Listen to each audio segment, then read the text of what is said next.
की आपल्या देशामध्ये जे काही परिवर्तनाचे लढे लढले गेलेत आणि त्याचे जे काही जननायक आहेत त्या जननायकांचं या ठिकाणी त्यांनी जे काही काम केलेलं आहे ते काम आपल्या समोर हे आणलं पाहिजे आणि ते काम आणत असताना त्याचं काहीतरी दस्तावेजीकरण म्हणजे डॉक्युमेंटेशन झालं पाहिजे आणि त्यामुळे त्यांनी देशभर फिरून जे काही असे आपले जननायक आणि संघर्ष करणारे आपले कार्यकर्ते आहेत त्या सगळ्यांमध्ये त्या जाऊन भेटल्यात आणि त्यामध्ये पहिल्यांदा त्यांनी प्रथम डॉक्टर बाबा आढाव यांची या ठिकाणी मुलाखत घेतली आणि त्याच्याबरोबर त्यांनी मेधा पाटकर असतील, उमा चक्रवर्ती असतील, तिस्ता सेटलमेंट असतील, आणखी अनेक जे काही असले आपले कार्यकर्ते आहेत की ज्यांच्या दबावामुळे सरकारला काही कायदे करणं या ठिकाणी भाग पडलेला आहे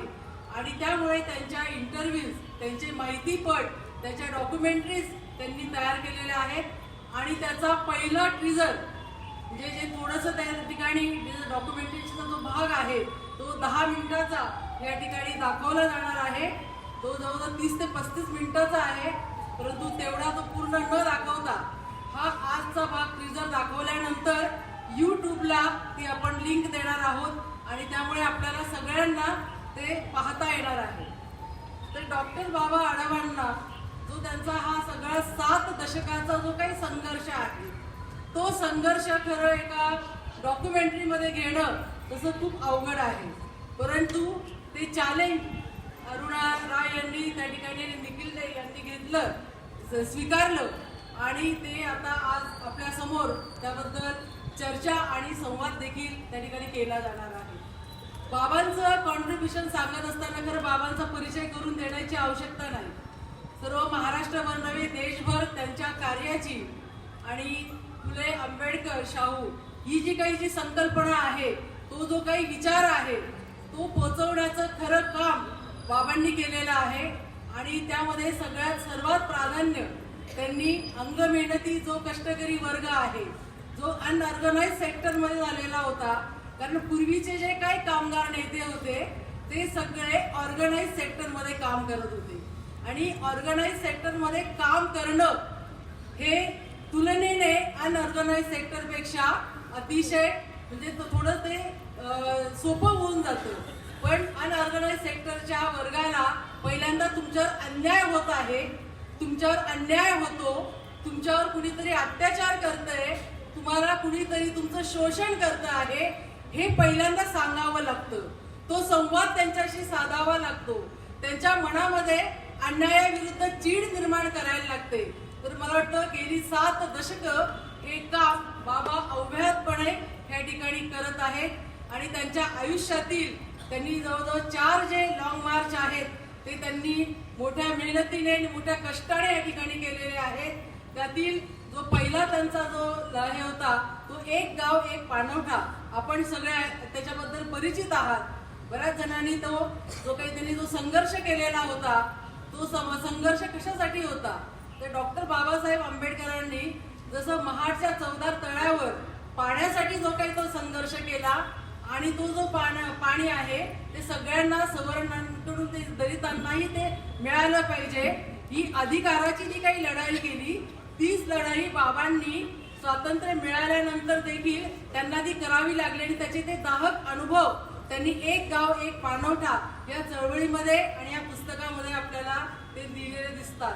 त्यानंतर दुसरा संघर्ष जो होता बाबांचा तो त्यांनी केला होता की मराठवाडा विद्यापीठाचं डॉक्टर बाबासाहेब आंबेडकर मराठवाडा विद्यापीठाचं जे काही नामांतराचा लढा होता तो नामांतराचा लढाचं देखील त्यांनी फार मोठा लॉंग मार्च या ठिकाणी महाराष्ट्रामध्ये काढलेला होता.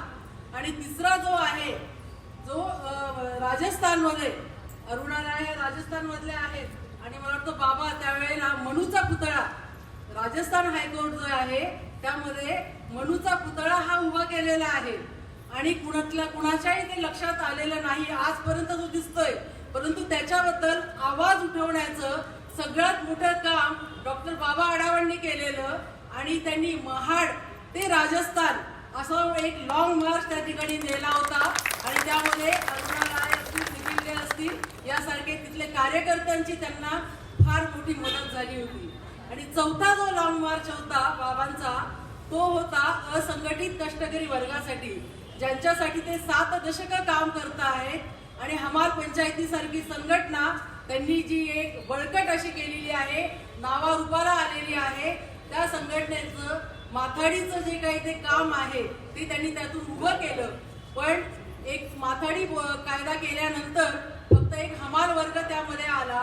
त्यांना इतर जो काही आणखी वर्ग होता त्याच्यामध्ये आमच्या कागदपत्र गोळा करणाऱ्या महिला असतील, मोलकरणी असतील, रिक्षावाले असतील, जे जे कोणी पथारीवाले असतील, जे जे असंघटित आहेत, जे जे अनऑर्गनाइज सेक्टरमध्ये येतात, ज्यांना स्टेट गव्हर्नमेंट किंवा सेंट्रल गव्हर्नमेंट यांच्या कुठल्या पेन्शन, ग्रॅज्युइटी फंड, हेल्थ यासारख्या सुविधा किंवा सोशल सिक्युरिटीज मिळत नाहीत, त्या व्यक्तींसाठी बाबांनी महामोर्चाचं आयोजन केलं होतं. आणि ते दिल्लीच्या रामलीला मैदानात होतं. आणि त्या मोर्चाला देखील अरुणाजी आणि निखिल त्या ठिकाणी मोठ्या संख्येने त्यांचं जे संघटन आहे ते संघटन घेऊन ते त्या ठिकाणी हजर होते.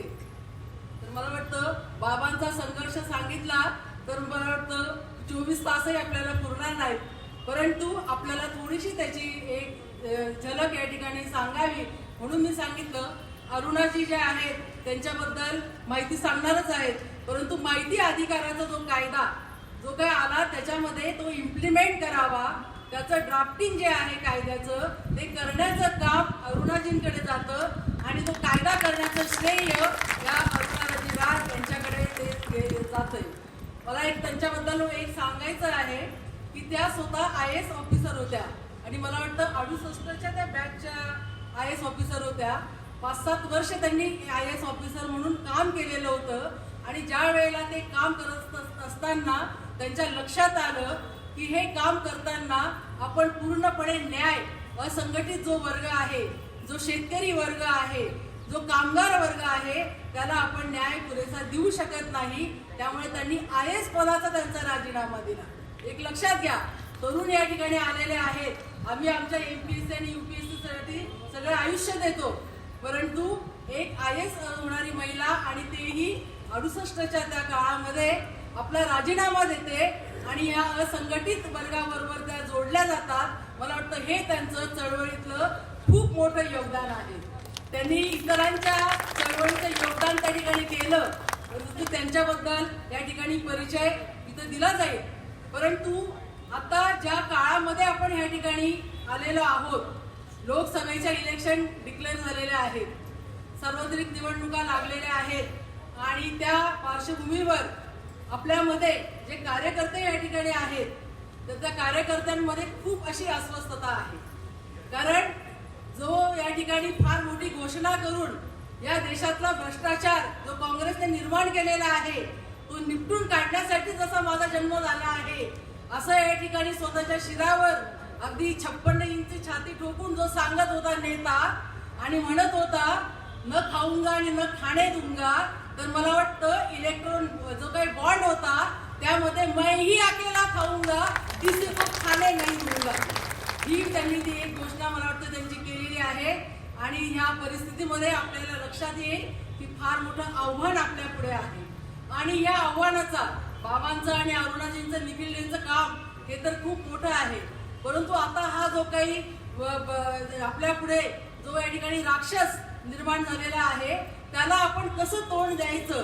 कारण ही सुद्धा जी माहिती आहे, आज इलेक्ट्रॉल बॉन्डचा सुद्धा निकाल कशामुळे लागला तर माहितीच्या अधिकारामुळे तो लागलेला आहे. आपल्या माहितीच्या अधिकारातले जे काही कार्यकर्ते होते, जी वकील मंडळी होती, त्यांनी हा जो काही विषय होता तो लावून धरलेला होता. आणि तसंच मला वाटतं अजून PM केअर फंडाबद्दल देखील आहे. PM केअर फंडाबद्दल देखील पंतप्रधान एक शब्द बोलत नाही. कोणी कुठून काय देणग्या दिल्या, किती दिल्या, हजारो दिल्या, कोट्यावधी दिल्या, मिलियन दिल्या, काय दिल्या त्याचा काही हिशोब नाही. परंतु एखाद्या विरोधी पक्षाने जर त्याने 1 कोटी 2 कोटी गेले तर त्यांना त्या ठिकाणी ED, CBI, IT, निवडणूक यंत्रणा, सगळ्या यंत्रणा त्यांच्या कामाला लागल्या जातात आणि सगळ्या विरोधी पक्षाला डांबून ठेवण्याचं काम या ठिकाणी चाललेलं आहे. त्यांची जी काही खाती आहेत ती देखील गोठवली गेलेली आहे. म्हणजे त्यांना पाहिजे आहे या ठिकाणी एक देश एक इलेक्शन हा नारा तर दिलेलाच आहे, पण एक देश आणि एकच पक्ष आणि बाकीचे पक्ष कुणीही विरोधी पक्ष या देशामध्ये राहू नयेत यासारखं त्यांचं सगळं काम चाललेलं आहे. आणि मला वाटतं ही अनडिक्लेअर्ड इमर्जन्सी आहे आणि ती असल्या कारणाने ही आणीबाणीची सगळी वेळ आलेली आहे आणि त्याचा सुद्धा उहापोह या चर्चेमध्ये अरुणाजींनी या ठिकाणी बाबांशी बोलताना करावा. कारण आमच्या सगळ्या कार्यकर्त्यांमध्ये हा एक संभ्रम निर्माण झालेला आहे की आता आपण काय करायचं आणि कुठल्या ताकदीने लढायचं. कारण जर विरोधी पक्ष देखील या ठिकाणी गडबडून गेलेले असतील तर नक्कीच जनसामान्यामध्ये देखील हा एक संभ्रम निर्माण झालेला आहे. तर त्याला दिशा दाखवण्याचा देखील संवाद आजच्या ह्या कार्यक्रमातून झाला पाहिजे अशी मी या ठिकाणी आशा व्यक्त करते आणि थांबते. जय हिंद, जय महाराष्ट्र.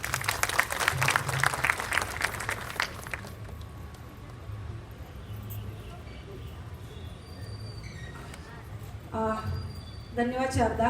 पुढच्या तिन्ही ओळख करून देणाऱ्यांचं काम तू केलेलं आहेस. त्यामुळे आता ओळख वेगळी अशी करून नाही देऊ शकत आता आपण. तर मी इब्राहिम भाईंना विनंती करेन की त्यांनी संविधानाच्या प्रस्तावनेचे वाचन करावे आणि मग आपण कार्यक्रम सुरू करू. माझं मागं सर्वांनी संविधानाच्या प्रस्तावनेचे वाचन करायचं आहे. आम्ही भारताचे लोक, भारताचे एक सार्वभौम समाजवादी धर्मनिरपेक्ष लोकशाही गणराज्य घडवण्याचा व त्याच्या सर्व नागरिकास सामाजिक, आर्थिक व राजनैतिक न्याय, विचार अभिव्यक्ती, विश्वास, श्रद्धा व उपासना यांचे स्वातंत्र्य, दर्जाची व संधीची समानता निश्चितपणे प्राप्त करून देण्याचा आणि त्या सर्वांमध्ये व्यक्तीची प्रतिष्ठा व राष्ट्राची एकता आणि एकात्मता यांचे आश्वासन देणारी बंधुता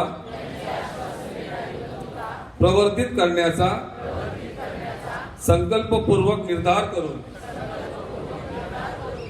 आमच्या संविधान सभेत आज दिनांक 26 नोव्हेंबर 1949 रोजी याद्वारे हे संविधान अंगीकृत आणि अधिनियमित करून स्वतः प्रत अर्पण करत आहोत. जिंदाबाद.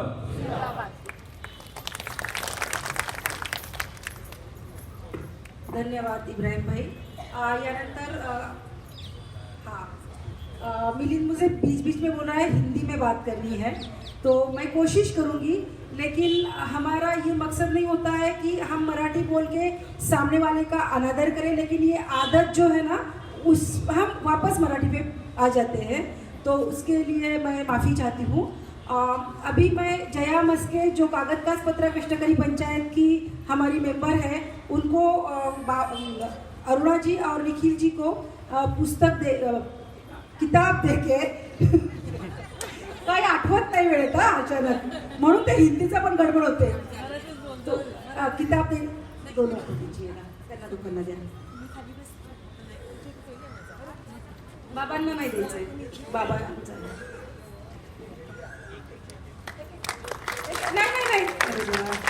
जया पाया नको पडू.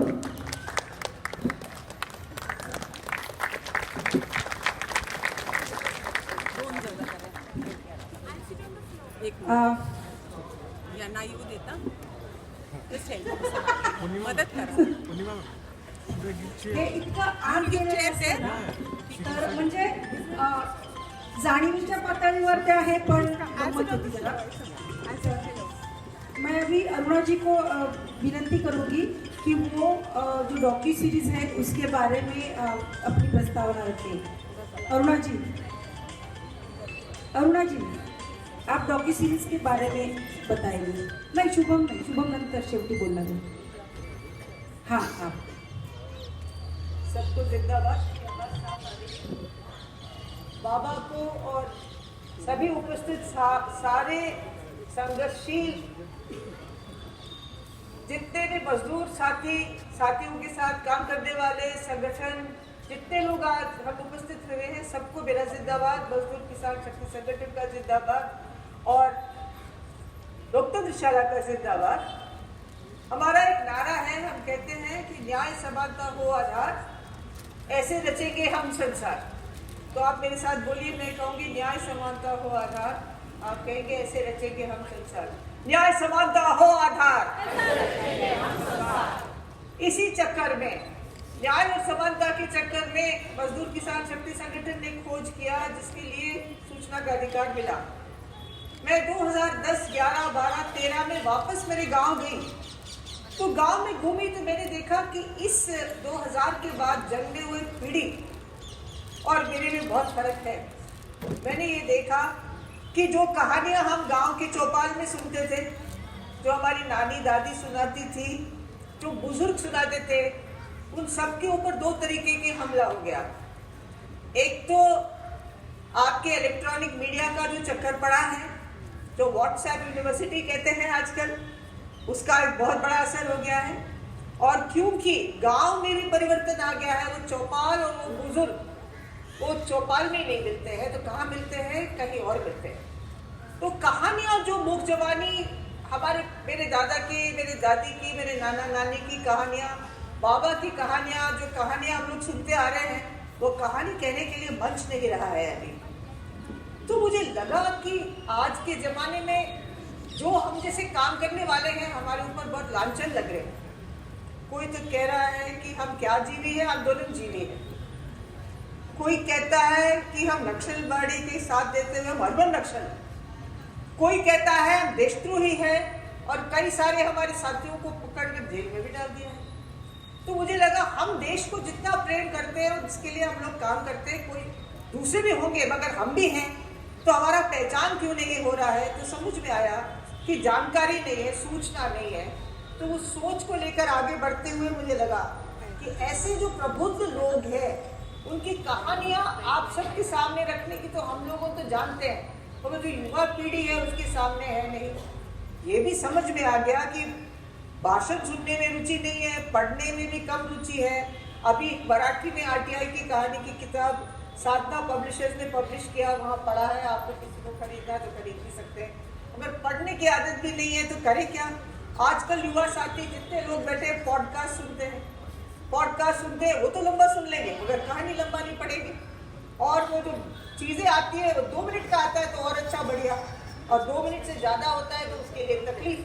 तो ये सब सोचते हुए सोचा कि एक डॉक्यूमेंट्री सीरीज, डॉक्यू सीरीज कहते हैं, वो बनाए और ऐसे प्रतिष्ठित लोगों की उनकी कहानी सुनिए। मान लीजिए ये एक मंच है, ये जो आपका जो YouTube है वो एक मंच है, उससे आप उनकी कहानी सुनेंगे। ना केवल ये सुनेंगे कि उन्होंने संघर्ष क्या किया, युद्ध क्या किया, कानून क्या बने, मगर वो कौन है और क्या है और कैसे जिए। तो इनमें बाबा का तो मैं क्या कहूँ और आप सब लोगों का मैं क्या कहूँ। पुणे में हम लोगों ने बहुत कुछ सीखा है। यहाँ आए हैं आप लोगों के बीच में, 90 के दशक के शुरुआत से हम लोग आ रहे हैं, कई बार आए हैं। यहाँ निखिल बताएगा कि आपके माथाड़ी बोर्ड से हम क्या क्या सीखे, आगे उसको कैसे ले जा रहे हैं। संगठन ने बहुत सीखा है, हम साथ साथ बहुत संघर्षों में साथ रहे हैं। पेंशन परिषद को लेकर दिल्ली में खूब लड़े हैं, कई सारे मुद्दों पे साथ रहे हैं, ऐसी बात नहीं है। अब लगा कि बाबा की कहानी से हम शुरू करेंगे। बाबा आज तो 94 साल के हो गए। जब ये डॉक्यू सीरीज का ये बना था, 92 साल के थे बाबा। हमें लगा कि हम बैठ के चर्चा जैसे घर में करते हैं वैसे करेंगे और उसको फिल्म में कैप्चर करके मेरी जो जवान पीढ़ी है आपके सामने रखेंगे। क्योंकि मुझे लगता है कि ये फिल्म देखें तो शायद आप लोगों को लगेगा कि हमारे जीवन में भी कोई सार था, हम भी सपने लिए और हम सपने को साकार करने के लिए कई चीज़ें की है। अब अलग करेंगे मगर सपना तो लेना पड़ेगा, और उस सपने में आज की जो वर्तमान स्थिति है उसको बदलने के लिए भी लेनी पड़ेगी। तो कैसे सपने लेते हैं, कैसे जाते हैं, अलग अलग रास्ते जाते हैं, मगर सब एक ही मंजिल पे पहुंचता है, वो है संविधान, जिसमें समता उसमें लिबर्टी, इक्वालिटी, फ्रेटर्निटी, 3 जो चीज़ें हैं उनके लिए ही हम लोग सब संघर्ष कर रहे हैं। संविधान को बचाना है। संविधान ही कष्ट में है आजकल कह रहे हैं उसी को बदलेंगे। तो उसमें हम तो चलो हम तो पहुंच गए 70, 80, 90 साल के। आप लोगों का क्या होने वाला है? संविधान के बगैर आपका जीवन में क्या होगा, ये थोड़ा सोचिएगा। ये हमारी बात नहीं है, आपकी भी बात है। ये बात आपके सामने रखने के लिए ये डॉक्यू सीरीज बनाया है। इसमें और भी कई लोग हैं। आप बाबा केवल नहीं, बाबा के साथ शुरू हुआ है और 6 और डॉक्यू सीरीज में लोग तैयार हैं। इनके भी आप यूट्यूब में डालेंगे, उसके बारे में इसके बाद शुभम बताएगा। अभी आप थोड़ा सा ये 10 मिनट का एक झलक देख लीजिए क्या है, उसके बाद शुभम बताएगा। जो जवान है और इसको बनाने में खूब मदद किया, हमारी एक बहुत बड़ी टीम है उसने मदद किया। मगर आज मैं कहना चाहती हूँ मदद करने वाले में सभा 28 साल की, 27, 26 साल की थी। मीरा पनिकर वो भी 28, 27, 26 साल की थी। शुभम विश्वास जो आज आया है ये 28 साल का है। जो जने जुड़े हैं और इसमें जोर लगा के इसको किए हैं उनमें, और अमित जिसने पुणे में रहते थे और फिल्म बनाते थे, उन्होंने इसकी फिल्मिंग की एडिटिंग की है। उसके बारे में डिटेल में शुभम बताएगा, मगर ये जिक्र करना चाह रही थी। आइए देखिए।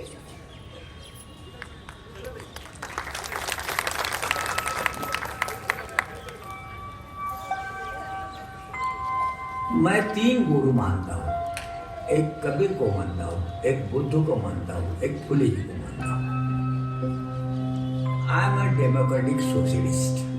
लेकिन रेवोल्यूशन की पूरी डेफिनेशन हमको बदलना पड़ेगी। बंदूक से गोली निकालकर क्रांति नहीं होगी। I am not that way thinker, I don't claim to be. लेकिन मेरे दिल को ये लोग इसे सवाल सताते हैं। मुझे सत्यशोधक होना पड़ेगा और उसके बाद सत्याग्रही बनना पड़ेगा। ट्रुथ, नथिंग बट ट्रुथ, और उसकी खोज करने का हक मुझे है।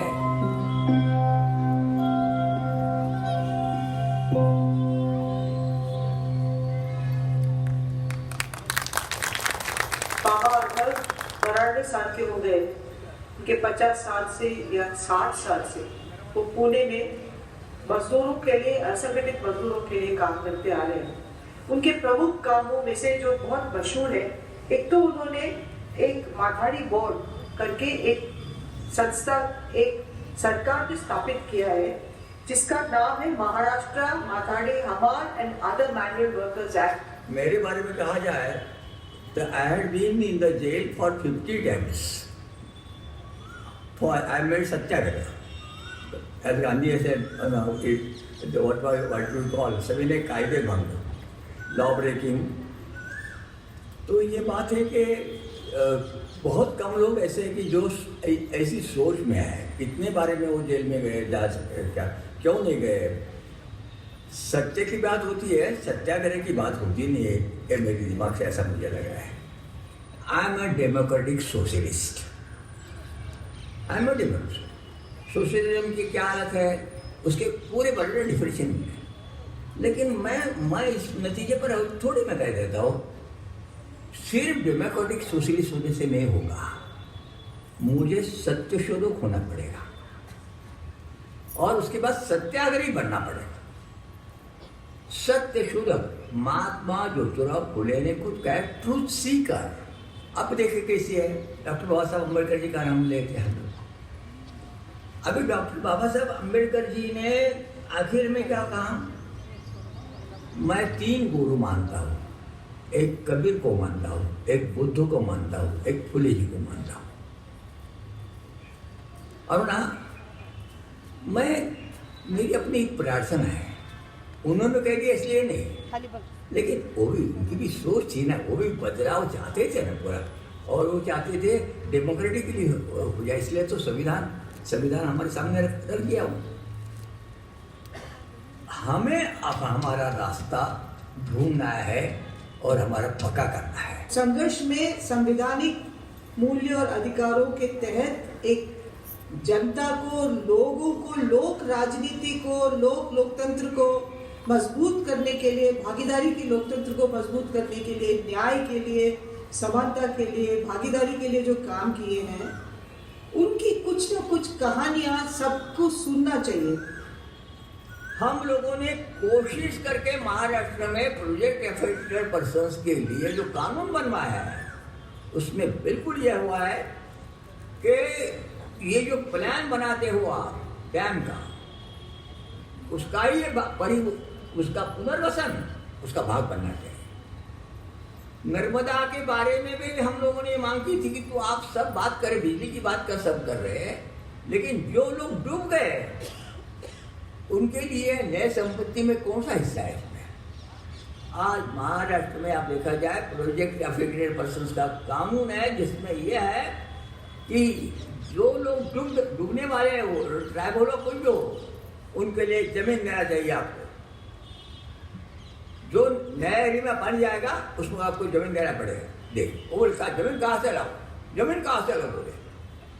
बहस हुई अरुणा, क्या तो इतनी बहस हुई जोरदार, और हमारे चीफ मिनिस्टर जोर से बोले बाबा अब क्या आपने कभी खेती की है, आप क्या जानते हो। लेकिन मेरे तब लीडर थे दत्ता देशमुख को खड़े होकर बोले जमीन कहाँ से लाने की, जमीन कहाँ से लाने की, आप किसको पूछते हो। हमारे वसुंधरा नाइक करके सीएम चीफ मिनिस्टर थे, वो बिल्कुल बोल रहे एसएम को बोले आप कहाँ काश्तकार है। लेकिन वो कॉम्रेड दत्ता देशमुख बोले मैं काश्तकार हूँ, आप जमींदार है, आपने कभी नहीं खेती की। उन्होंने बोल दिया, वो बोले मैं काश्तकार हूँ, महाराष्ट्र में मैंने ग्रेप का उत्पादन महीने पहले किया, आप पूछ रहे हो जमीन कहाँ से लाने की, जमीन क्या रबर है, ऐसा आप पूछ रहे हो, बाबा को पूछ रहे हो। नाइक साहब को मानना पड़ा और महाराष्ट्र में प्रोजेक्टेड अफेक्टेड पर्सन्स के लिए पीएपीस के लिए कानून बन गया। आज हमने जो सोशल पर सवाल पैदा किया है, हर गांव में मंदिर है, हर गांव में मस्जिद है, हर गांव में हर धर्म का गुरुद्वारा है वगैरह है, लेकिन हमने जो नई किताब बनाई है जिसे कहते हम कॉन्स्टिट्यूशन की किताब कहते बोलते हो, हम लोग हिंदी में क्या कहते संविधान की किताब हम बोलते हैं। हमारा जो संविधान है वो संविधान की किताब की क्या बात होती। मैं परेशान हूँ, एमपी होने के बाद चुनने आके आने के बाद जब शपथ लेने जाते हैं पूरे लोग ईश्वर का नाम लेते हैं, गीता का नाम लेते हैं, कॉन्स्टिट्यूशन पर हाथ कितने लोगों ने किया। तो हम लोगों ने भी तय कर लिया कुछ नहीं, मैं इंडियन भारतीय हूँ, हर गांव में घटनालय होगा, देवालय जैसा होता है वैसे घटना। जिस देवालय में एक हमारी कॉन्स्टिट्यूशन की किताब होगी, जिस मंदिर में हमारा अशोक स्तंभ होगा, जहाँ हमारा तिरंगा होगा, और ये मंदिर जैसा हम जो बना रहे हैं उसमें गांव के पूरे लोग इंडियन होकर भारतीय होकर हम लोग इकट्ठा हो जाएंगे और हफ्ते में एक दफे तो भी हम राष्ट्रगीत का मनाएंगे। पूरे लोग जात पात कोई भी बात नहीं। आप बार बार कहते थे कि हम सत्ता बदलने के लिए नहीं खड़े होते हैं, हम व्यवस्था बदलने के लिए खड़े हो रहे हैं, बार बार कहे हैं कई बार। तो इस व्यवस्था को बदलने के लिए अब आपकी नजर में क्या है? भारत को अपना रास्ता खोलना पड़ेगा। यहाँ रिलीजन वाली बात है, यहाँ कास्ट वाली बात है, यहाँ जेंडर वाली बात है, यहाँ प्रदेश वाली बात है, यहाँ एज का प्रॉब्लम है, सब है।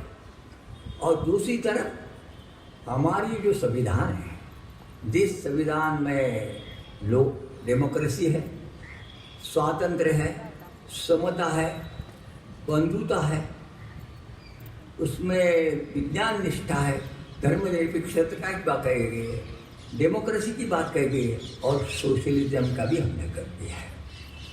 हम लोगों को ये सोचना चाहिए कि इन मूल्यों को प्रस्तावित करने के लिए हमको कितना प्रयास पड़ेगा, कौन करेगा? यहाँ के जवान लड़का और लड़की। और आप जवान के लिए क्या कहेंगे, आज के बच्चों के लिए क्या बोलेंगे आप? अभी हमारे जैसे जीवन जीना है, क्रांति लाना है, गांव में जाना है। आप लोगों ने कोशिश करके जंतर मंतर पर पेंशन के मांग के लिए धरना किया था, और तुझे याद होगी उसी वक्त अन्ना हजारे का नाम लेकर दूसरे एक टेंट पे वो लोग नारे लगाते थे भ्रष्टाचार आंदोलन के खिलाफ। और आप लोगों ने तो रात दिन का किया था। एक दिन मुझे उधर रहना पड़ा, दूसरे दिन सवेरे वो उधर के लड़के आ गए मेरे पास, अन्ना जी के एग्जाम से बढ़ गए थे बोले, और मुझे बोले अंकल आप बूढ़े लोगों के पेंशन के लिए इतने तरस रहे हो, हमारे जैसे जवान लोगों के लिए कुछ तो भी करो ना। जिस देश में जवान लोगों के फ्यूचर के बारे में इतना अंधेरा है, उस देश में जो लोग सोच वाले लोग हैं उनको सोच करनी चाहिए कि कैसे हम उनको ये माहौल हम कैसे बदल देंगे। सिर्फ नहीं, हमारा ख्याल करने का, हमारा आंदोलन के तरीके, हमारे पूरे के पूरे ये नीति का हम कैसे करेंगे। I am not that way thinker, I don't claim to be, लेकिन मेरे दिल को ये लोग इसे सवाल सताते हैं। ये मैंने तो एक रात में नहीं हो पाई, लेकिन हमारा आज तक का परिवर्तन का जो हमने जो प्रयास किया है, कोई प्रैक्टिस में हो मेरे जैसे लोगों, कई किताबों ने किया होगा, कई लोगों ने सोच नहीं किया, कई बाहर से किया, कहे, लेकिन क्रांति की बात हमेशा, क्रांति जिंदाबाद रहेगी, क्रांति जिंदाबाद रहेगी, ये हमने नारा लगाया। गाना भी गाते हैं, आज भी गाते हैं कि क्रांति उड़ जाए, लेकिन रेवोल्यूशन की पूरी डेफिनेशन हमको बदलना पड़ेगी। जो पूरा अपना ग्रुप है, सब लोग ये इकट्ठा आकर काम करने लगे तो माहौल कुछ तो भी अलग हो जाएगा, ऐसी मेरे से उम्मीद है। इतना मैं कहता हूँ, उसके साथ सिवा कोई रास्ता नहीं, ये रास्ता नहीं है। वो कोई भी कहे बंदूक से गोली निकाल कर क्रांति नहीं होगी, क्रांति दिल में जब तक ये होगा तभी होगी। दूसरा होता है ट्रुथ, नथिंग बट ट्रुथ, और उसकी खोज करने का हक मुझे है। आप मत कहो मुझे, आप मुझे मत कहो कि सत्य आपको अपने, मुझे भी हक है सत्य खोजने का, वो हक बजाने की कोशिश करना, बस। धन्यवाद।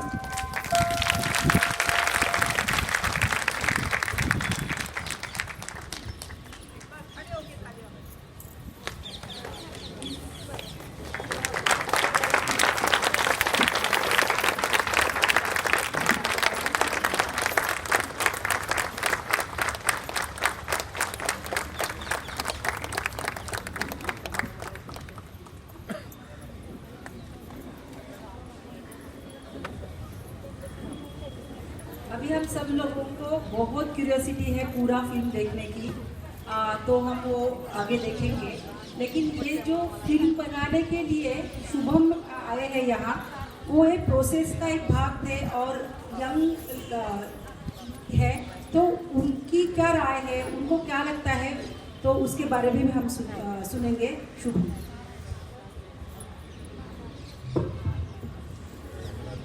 धन्यवाद सभी को।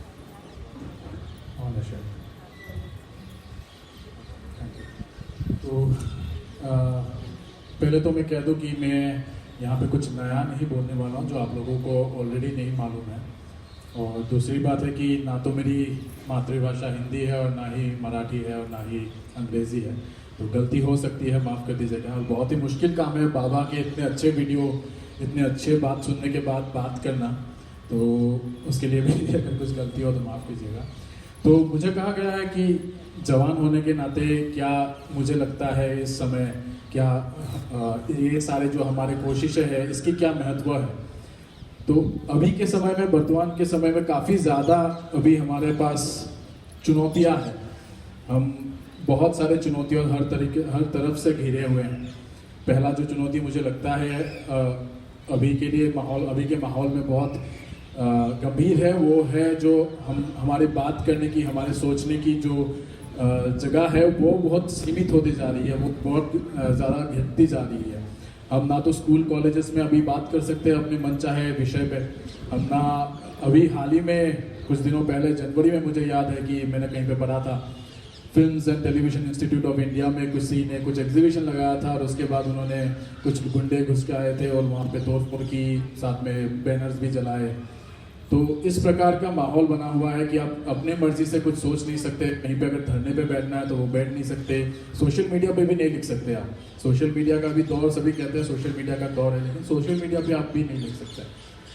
दूसरी जो चुनौती मुझे लगती है युवाओं के लिए, कि युवाओं का पॉलिटिकल इस्तेमाल बहुत ज़्यादा होता है, लेकिन उनको पॉलिटिक्स में भाग लेने का मौका बहुत ही कम दिया जाता है, और उनको हर तरीके से, चाहे वो कोई सी भी पार्टी हो, उनको इस्तेमाल करती है युवाओं को पॉलिटिकली। लेकिन जब बात आती है कि एक भारत जैसे देश में जिसमें 80 करोड़ से ज़्यादा युवाएं हैं, 35 साल से कम वाले वर्ष के लोग आते हैं, उस देश में किसी भी एक पार्टी के पास, किसी भी एक संगठन के पास युवाओं को लेके एक युवा नीति नहीं है। ये बहुत ही आश्चर्यजनक विषय है। कुछ और चीज़ें हैं, जैसे कि अभी लोकतंत्र पे कितनी हमले हो रहे हैं, जिस तरीके से लोकतंत्र पे अभी हमें देखने को मिल रहा है, चाहे वो ईवीएम के माध्यम से हो, चुनाव के जो अभी ईसीआई जो इलेक्शन कमिश्नर है उनको कैसे चुना जाता है उसके माध्यम से हो, या फिर अलग जो इलेक्टोरल बॉन्ड्स है उसके करप्शन के द्वारा, जो एमपीज को सस्पेंशन, जिनको हम चुन के भेजते हैं उनको जैसे सस्पेंड किया जाता है, वो एक सारा इलेक्टोरल बॉन्ड का भी मैंने बताया करप्शन है, पीएम केयर्स फंड, जो बहुत सारे विषय अभी बोल चुके हैं सभी साथियों ने, वो सारे मुद्दे एक बहुत ही गंभीर विषय है।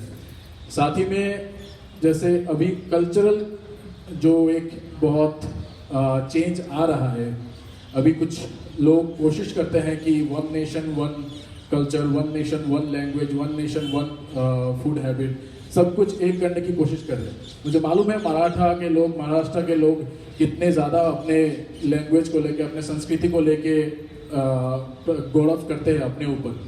उसी प्रकार अलग अलग राज्यों के लोग भी उतने वैसे ही गर्व करते होंगे। ये बहुत ही ज़्यादा शर्म की बात होगी अगर हर स्टेट और हर जगह पे हमें एक तरह के लोग ही मिले। तो ये सारे चुनौतियाँ, इसके अलावा भी बहुत है, रोजगार का मुद्दा है, असमानता है, शिक्षा है, स्वास्थ्य है, बहुत सारे मुद्दे हैं। तो साथ ही इसके साथ उन्होंने जो माध्यम का यूज़ किया है हमारे दिमाग पे कब्जा करने का, जो झूठे खबरें फैला के हमारे दिमाग पे कब्जा किया है, जो उन्होंने लोकतांत्रिक प्रक्रियाओं पे उन्होंने जो हमला किया है, उसका एक पूरा सा हमें चिट्ठा नज़र आता है कि जब रेसलर्स, हमारे जो वुमेन रेसलर का भी इतना बड़ा प्रोटेस्ट हुआ था, उस दौरान कुछ लोग खुशियाँ मना रहे थे कि वुमेन रेसलर क्वालिफाई नहीं कर पाए, कुछ युवा वो खुशियाँ मना रहे थे कि वुमेन रेसलर क्वालिफाई नहीं कर पाए क्योंकि उन्होंने उनके चहेते नेता के खिलाफ कुछ बयान दिया था। तो ये सोचने की बात है कि कुछ कभी जब हिंडनबर्ग वाला रिपोर्ट आया था तो अदानी के खिलाफ, अदानी के सपोर्ट में बहुत ज़्यादा ट्विटर पे स्टॉर्म चला कि अदानी बहुत ही नेक और अच्छा दिल वाला व्यक्ति है। तो वो सारी चीज़ें हमें दिखाती है कि हमारे जो युवा की जो अभी सोच है वो किस तरफ जा रही है। लेकिन इसी के साथ मैं ये भी कहना चाहूँगा कि नए चुनौतियाँ हैं, इसके साथ हमें नए चुनौतियों के साथ हमें नए मौके भी मिलेंगे, नया कुछ कर दिखाने का, नए जो हम काम जिस माध्यम से हम कर सकते हैं उसको हम करने के लिए हमें बहुत सारे मौके भी नए चुनौतियों के द्वारा मिलते हैं। तो मैंने करीब अगर मैं कहूँ तो करीब 2 साल अरुणा जी के साथ व्यक्तिगत रूप से बहुत गहरे तौर पे काम किया है, बहुत करीबी से उनको देखा है, उनको जीवन को देखा है, उनसे सीखा है, उनके कहानियों से सीखा है, उनके जीवन के हर रोज़ के रोज़मर्रा के जीवन में जो जो काम करते हैं उनसे सीखा है। उनको मैंने, जो अरुणा जी जिसने अपने जीवन के करीब 50 साल से ज़्यादा अपने जीवन एक तरीके से पूरा उन्होंने ये काम पे झोंक दिया, उनके साथ मैंने बाबा अढव और उनके साथ मैंने अरुणा जी को देखा है कि वो कैसे बाबा अढव से बात करते हैं, वो कैसे बाबा अढव से सीखते हैं, जिन्होंने और भी लंबे समय उनके 70 साल 80 साल उन्होंने काम करते हुए समाज के हित में काम करते हुए बिता दिया। तो जब मैं इनके साथ काम करता हूँ मुझे एक मौका मिला कि मैं काम कर रहा था 2 साल, तो काम कर रहा हूँ, तो मुझे मौका मिला कि मैं अलग अलग लोगों से मिलूँ, लोग अलग यहाँ पे, जैसे मैं आज यहाँ पे आने का मौका मिला, वैसे मैं अलग अलग पहले पुणे में भी गया, तमिलनाडु में भी गया, मैं तेलंगाना में भी गया, अलग अलग क्षेत्रों में गया, अलग अलग लोगों से मिला। उनकी जो कहानियाँ हैं, उनकी जो संघर्ष है उनसे हमें बहुत कुछ पर्सनली व्यक्तिगत रूप से मुझे बहुत कुछ वहाँ उनसे सीखने को मिला है। और मुझे लगता है यही सारे जो इनके संघर्ष है, इनकी जो कहानियाँ हैं, इनके जो लोगों से बातचीत करने का, पब्लिक एक्शन का जो इनके तरीका है, उससे हम सीख सकते हैं और वो हमारी हथियार बन सकते हैं हमें जो आगे लड़ना है। तो हमें अगर इस चुनौती भरे दौरान में, जब चुनौती भरे समय में कुछ अगर करना है तो हमें इनके संघर्षों से सीखना पड़ेगा। इनके मतलब बाबा अढव, अरुणा रॉय, निखिल जी, हमारे यहाँ सारे बैठे हुए जितने भी संघर्षशील साथी हैं, इनके मेधा पाटकर जिनके साथ हमने और भी डॉक्यू सीरीज का और एक ऐसा वीडियो सीन बनाया है, हमने तीस्ता सतलवाद के साथ बनाया है, उमा चक्रवर्ती के साथ बनाया है, हर्ष मंदर, एसपी उदय कुमार, हमने सबके साथ ऐसे 4-5 लोगों के साथ अभी तक बनाया है और वैसे हम इसको पीरियडिकली रिलीज भी करेंगे। तो इनके सभी के संघर्षों से हमें सीखना पड़ेगा, इनके साहस से हमें हौसला लेना पड़ेगा और साथ में इनके नैतिकता से प्रेरणा लेते हुए काम करना पड़ेगा। तभी जाके हम अगर कुछ करना चाहते हैं हमें करने का मौका मिलेगा और हम कर पाएंगे। तो इसको वीडियो को अगर आपको, ये वैसे बहुत छोटा सा क्लिप है और मैं देख रहा था जब ये वीडियो चल रहा था, आप लोग बहुत ही गौर तरीके से, बहुत ही ध्यान से सुन रहे थे, हंस रहे थे, जैसे बाबा बता रहे थे उस पर सर हिला रहे थे। अगर इसका 50% भी अगर यूट्यूब से लोगों तक पहुँचे तो हमें लगता है कि ये बहुत ही बड़ा एक हमारे लिए उपलब्धि होगा। तो इसके साथ मैं ख़त्म करना चाहूँगा। साथ में अगर ये वीडियो एक 30 मिनट का वीडियो है, इसको अगर आप देखना चाहेंगे तो चाहते हैं तो यूट्यूब पे स्कूल फॉर डेमोक्रेसी के यूट्यूब चैनल पे, और साथ में एक यहाँ पे QR कोड दिया हुआ है, वैसे ही उधर एक बोर्ड है, उस बोर्ड पे भी काफ़ी पोस्टर्स लगे हुए हैं, उस QR कोड को स्कैन करके हुए भी देख सकते हैं। अगर हमारे कोई यूनियन के साथी या किसी और साथी को अगर कोई दिक्कत होते हैं तो हम कोशिश करेंगे, हमारे जो यहाँ पे को-ऑर्गेनाइजर्स टीम है वो इसको आगे लेके जाए और सभी में इसको बांटे। धन्यवाद। शुक्रिया शुभम। अब अरुणा जी और बाबा ये अपना जो संवाद है वो जारी करेंगे और उसके बाद निखिल जी बात करेंगे, लेकिन इसके लिए आधा घंटा वही बोल रही हूँ, और उसके बाद निखिल जी बात करेंगे 10 मिनट, और उसके बाद हमें हमारे जो सवाल है, प्रतिक्रिया है, वो हमें बाबा और अरुणा जी और निखिल जी से बात करेंगे। तो उसके लिए एक छोटे कागज़ के आपको ये दिए जाएंगे, तो उस पर लिखना है। सिर्फ जिन लोगों को लिखना नहीं आता है वही सिर्फ बात करेंगे, बाकी लिख के देंगे। तो ये सूचना थी, और अब मैं इन तीनों को भी विनती करती हूँ कि वो आपका जो संवाद है शुरू करें। धन्यवाद। बाबा, जॉर्ज ऑवेल ने कहा था कि in times of universal deceit, speaking the truth is a revolutionary act. उन्होंने कहा था, in times of universal deceit, speaking the truth is a revolutionary act. तो आजकल सच बोलना ही मुश्किल है, क्योंकि सच बोलते ही इस किस्म के आरोप लगते हैं हमारे ऊपर कि सच बोलने वाले चुप होने लगे हैं। तो आप और मेरी जो लड़ाई और झगड़ा सत्य के साथ शुरू हुआ, आप सत्य शोधक बने, और हम लोग सूचना के अधिकार भी सच्चाई और सच की एक खोज ही है कि उन कागजों में क्या सत्य है, मजदूर क्यों मर रहा है, वो महिला क्यों मर रही है, उसके पास सच्चाई और न्याय क्यों नहीं आ रहा है, उसी की खोज से हम लोग भी चले थे। तो आपको इन सारे फूले और अम्बेडकर सबको आप उनके साथ चलते रहे, और हम संविधान को लेकर हम चलते रहे। पर आज की परिस्थिति में आप हमारे सामने ये पूरा जो ये रास्ता है, इसमें हम कैसे चले। खैर, हम लोग कहेंगे बातचीत हमारे बीच में, पता नहीं युवा लोगों को अच्छा भी लगेगा कि नहीं लगेगा। जो अच्छा लगा वो ले लो, जो नहीं अच्छा लगा मत लीजिए, मगर ये चर्चा तो सुननी चाहिए कि आगे का रास्ता है क्या, अब इस परिस्थिति में क्या करें। अरुणा जी, एक तो बात साफ है, आप एक ICS अफसर, बराबर है, IAS, आपने नौकरी छोड़ दी और इसमें आज अफसरी हुई। मैं भी व्यवसाय से डॉक्टर, मैंने अपना व्यवसाय छोड़ दिया और इस रास्ते में आया। शारीरिक बीमारी को कुछ हद तक हम हल कर सकते हैं, लेकिन दुनिया में जो मानसिकता है वो मानसिकता दूर करने के लिए हां मराठीत ते मगाशी मी माझं हिंदी ऐकलं तर मला वाटलं की मी काही हिंदीवर फारसा अन्याय केलेला नाही असं मला वाटतं. आता तुम्ही मला सांगितलं मी बोलतो, माझं काही म्हणणं नाही. एक ही रुजुता मानली पाहिजे. आम्हाला सुद्धा काही रस्ता सापडलाय का? दावा करू का आम्ही? मी काही रामदेव बाबा नाही आहे, तुलना करू दे माझं. पण मानवाला जी बुद्धी मिळालेली आहे त्याने रस्त्याचा शोध केलाच नाही. हा एक प्रकारचा सत्याग्रह आहे असं मला म्हणणं आहे. अरुणा, मी ते तुमच्या तिथे जे म्हणालो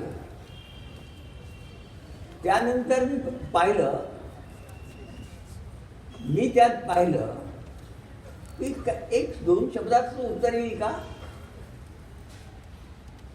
वैचारिक पातळीवर खूप गोष्टी मान्य केल्या जातात. थोडंसं विषयांतर होईल म्हणून मी सांगतो, एवढी तुम्ही परवानगी घ्या. भारताचे माजी पंतप्रधान मनमोहन सिंग हे परवा राज्यसभेतून रिटायर झाले, वयाच्या 90व्या वर्षी.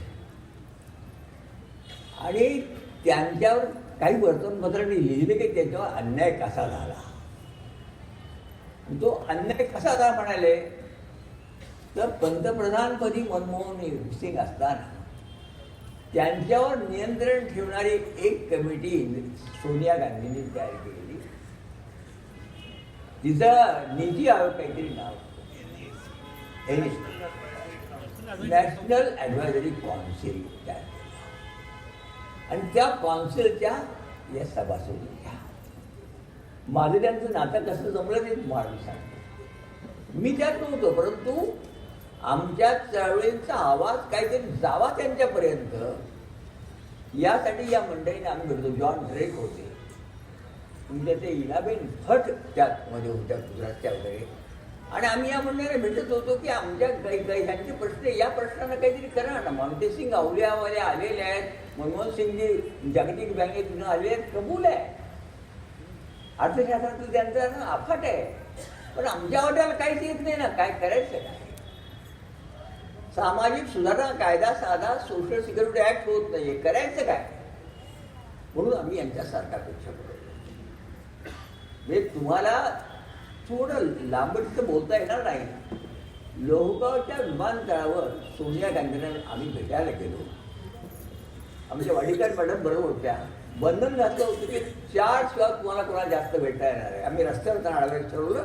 पोलीस मिळाले नाही, बाईंनी कळवलं की मी त्यांना भेटायला, त्यांच्या शिष्टमंडळाला भेटायला तयार आहे.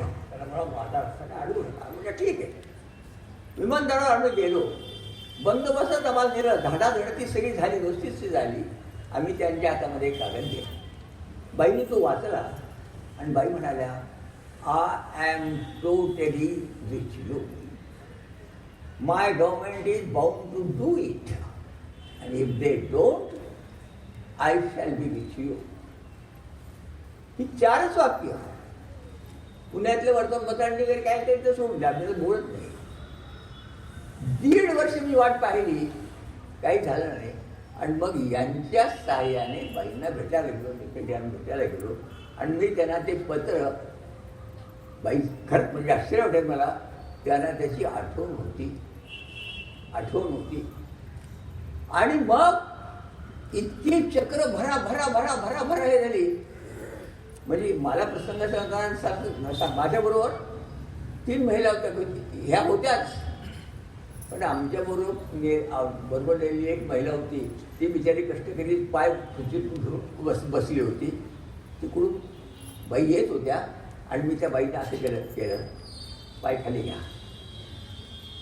त्या तिकडून म्हणाल्या, ओ असू द्या ती कष्टकरी बाई आहे. आणि माझ्याबरोबर गेलेली मराठी बाई मोठ्याने म्हणाली, बघा बाई कसं असतं, बाईचं दुःख बाईला कळलं का नाही. हा घडलेला प्रसंग तुम्हाला मी सांगतोय. जी मंडळी आज असं म्हणतात की मनमोहनजीवर काहीतरी नियंत्रण ठेवायसाठी केलं होतं, त्या दिवशी 24 तासामध्ये जी काही सगळी यंत्रणा फिरल्या, हे शेजारी बसलेले निखळले आहेत. आमचा पेन्शनचा बसल्या दिवशी काहीतरी सुटलाही असता, कॉन्ट्रीब्युटरी का काय करायचं सुटला असता. ही आठवण तुम्हाला एवढ्यासाठी सांगितली की माहितीच्या अधिकार आम्हाला सरकारमध्ये सरळ कळलं पाहिजे. रेस्टिंगच्या दुकानात किती माल आला आहे गावातल्या लोकांना कळलं पाहिजे, गाव. आणि परत त्याच्या वगैरे काही हे नाही. काल मी त्यांची बोलायला गेलो, म्हणलं राजस्थानमधले बालभाव थांबले का? महात्मा फुल्यांचं नाव घेतल्यामुळे बाई म्हणाल्या, बालभाव थांबलेत पण दहेज प्रथा सुरू झालेली आहे. आमचं नातं काय वैचारिक आहे ते तुम्हाला मी सांगतो. मी थांबतो इथे. तर हे त्यांचं काम आहे, हे त्यांनी केलं आणि त्यांनी जोडलं आपल्याशी. आणि आज मी आश्चर्यचकित झालो की मी ज्या राज्यात राहतो तिथं माझं असं काही कोणी दाखवलं गेलं तर मीच मला स्वतःला पाहत बसलो आणि मलाच वाटायला लागलं की मी इतका म्हातारा झालोय काय. चल पुढे झाला माझं म्हणणं थांबतो मी. तेव्हा त्यांना उत्तर द्यायचं माझं म्हणणं असं आहे, अरुणा तुम्ही आहात, मी आहे, निखिल आहे, सगळे आपण आहोत. आता तुम्ही कशी त्या शुभमचं, हे शुभम नाव फार छान आहे. आमच्याकडे माझ्याकडे शुभम नावाचा एक ड्रायव्हर आहे माझ्या, छान तरुण मुलं आहे, छान नाव आहे आणि हुशार मुलं आहेत. नवी पिढी हुशार आहे. आपल्याला या तरुण वर्गाबरोबर नातं जमवावं लागणार आहे. त्यांच्याबरोबर डायलॉग करायला गेला पाहिजे. आज मला सांगा, या देशातल्या तरुण मुलाला काय त्याचं भविष्य काय? शिकण्यास सवरण्यास सगळं आहे काय? माझा नातू कॅनडामध्ये आहे, हुशार आहे. माझा नातू म्हणून मला तो सांगतोय, भारतातली एकूण बेकारी लक्षात घेतली आणि जागतिक मंदीची जी लाट येते ती पाहिली, उद्याच्या भारतात काय होईल आजोबा कल्पना करू शकता तुम्ही? तो मला विचारला. आता तुम्ही म्हणाल की निवडणूक आल्या तर हे काय दुकान मांडलं इथे? आमचं म्हणणं बोलणे, मी माझ्या भगिनीला सांगेन, आपल्याजवळ त्याचं उत्तर नाही आहे. आपल्याला लोकांच्याबरोबर डायलॉग केला पाहिजे आणि लोकांच्यातून उत्तर काही सापडतंय का काय याचा प्रयत्न केला पाहिजे. म्हणून आजचा जो प्रयास आहे तो तुमच्याबरोबर डायलॉगचा आहे. आम्ही इथपर्यंत आणलं नाही, असं फार आम्ही रुजूच बोलतो, आणलं नाही इथपर्यंत आणलं. पण गाडं जर रुजलं असेल तर झाले असं. थोडक्यात मी सांगेन, संकल्प आम्ही संकल्प, मी आम्हाला प्रश्न विचारतात पण राज्यकर्त्यांना जरा विचारा ना. तुम्ही जी 26 नोव्हेंबर 1949 रोजी प्रतिज्ञा केली त्या प्रतिज्ञेचा भंग का झाला? हा सवाल का नाही विचारायचा? घटनेतला भाग बनवला का? उलट ते उद्दिष्ट डावलून तुम्ही आज बोलताय की हा देश एका धर्माचा असेल, एकच नेत्याचे असेल, हे बाकी सगळं फिजूल आहे, हे काय ते समाजवाद सगळं खोटं आहे. काही कर्तव्यकार माणसंच देश घडवत असतात आणि काही भांडवलदारच करत असतात. आणि मग आता काय पुरुषार्थ अदानीचा ना अंबानींचाच आणि आमच्या पुरुषार्थ आला आणि तुम्ही आमची चेष्टा करायची. तारुण्याची चेष्टा ज्या देशात होते त्या देशाला भविष्य नसतं. ही गोष्ट असतात द्या. म्हणून आज इथं का घेतलं, तरुण मुलांना का बोलवलं, माझ्याकडून घेतलेल्या या सगळ्या महिला का आल्या, ह्या सगळ्या कागदपत्रावाल्या का आल्या?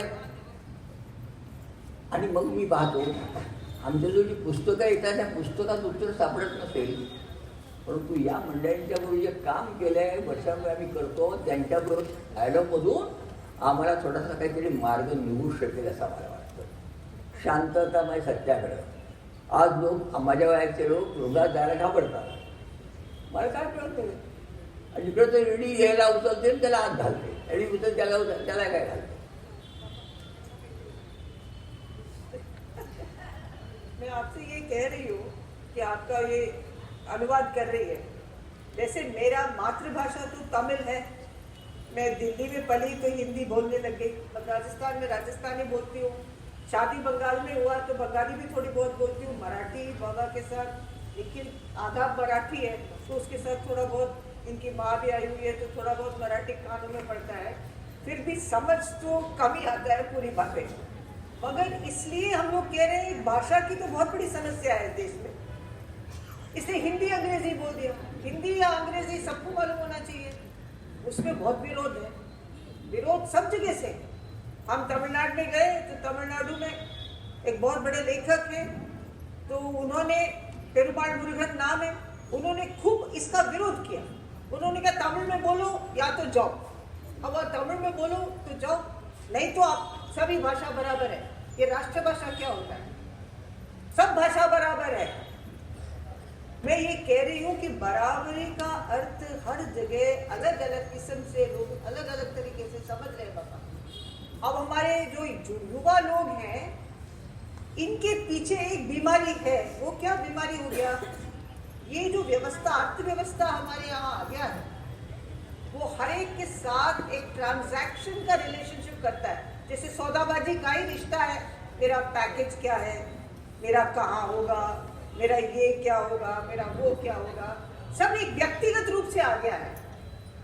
मगर आपका भविष्य अंधकार में है. मैंने पढ़ा था, पता नहीं कितनी गलत है, कि 2-3 दिन पहले या कल गूगल में मैं पढ़ी थी, वो भी देखो गूगल में पढ़ी थी, कि उसमें 30% लोगों को बड़े बड़े कंपनियों से निकाल दिया गया. आपके साथ क्या रिश्ता है? आपको कोई गारंटी है? आपके कॉन्ट्रैक्ट को कभी भी खत्म कर सकते हैं. जो गिग वर्कर का है, जो ये मजदूर का है, वही हाल आपका भी है. एक जमाना था जब नौकरी लगती थी तो इंसान सोचता था, भाई अब सोचती थी कि मैं जब तक नौकरी है तब तक आराम है, मेडिकल भी हो जाएगा, घर भी मिल जाएगा, पेंशन भी मिल जाएगा. कोई भी गारंटी नहीं है. इस व्यवस्था में आप लोगों ने सोचा क्या कि क्या होगा? 4 साल तो ऐश बना लिया, उसके बाद जब क्लोजर हो जाता है आप क्या करेंगे? ये ना केवल इंडिया की बात है, पूरे देश में जितने बड़ी नौकरियां ऐसी जल्दी जल्दी जल्दी 1 लाख, 1.5 लाख, 2 लाख, 3 लाख, 4 लाख, 5 लाख, इतने ज्यादा पैसे देके जो नौकरियां मिली हैं, ये सब खत्म हो जाएंगे तो हम क्या करेंगे? आपकी क्या गारंटी है नौकरी की? तो आप कहीं मजदूर से अच्छे नहीं हो मेरे ख्याल से. आज तो ज्यादा पैसा कमा लोगे, मगर कल का क्या है? आखिरकार एक मजदूर तो एक न्यूनतम मजदूरी से बंधा हुआ है. उसको कम से कम न्यूनतम मजदूरी तो मिलेगा.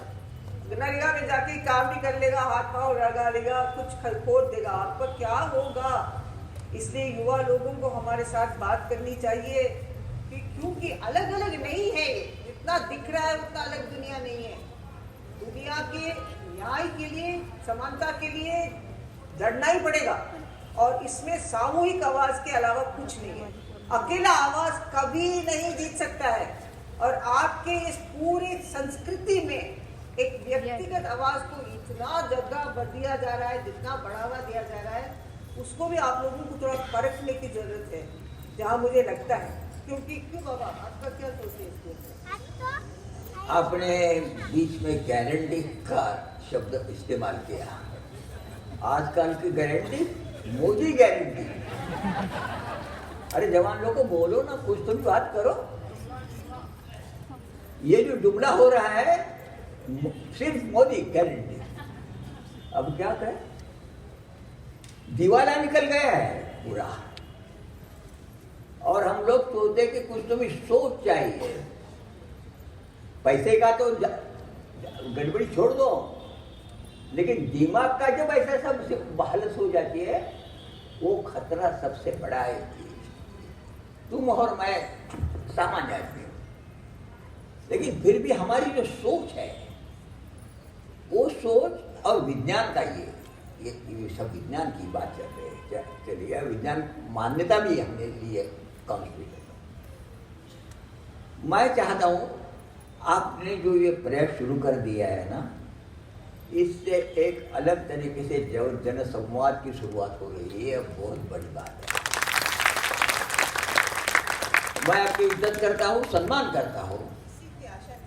एक नया संवाद शुरू हो।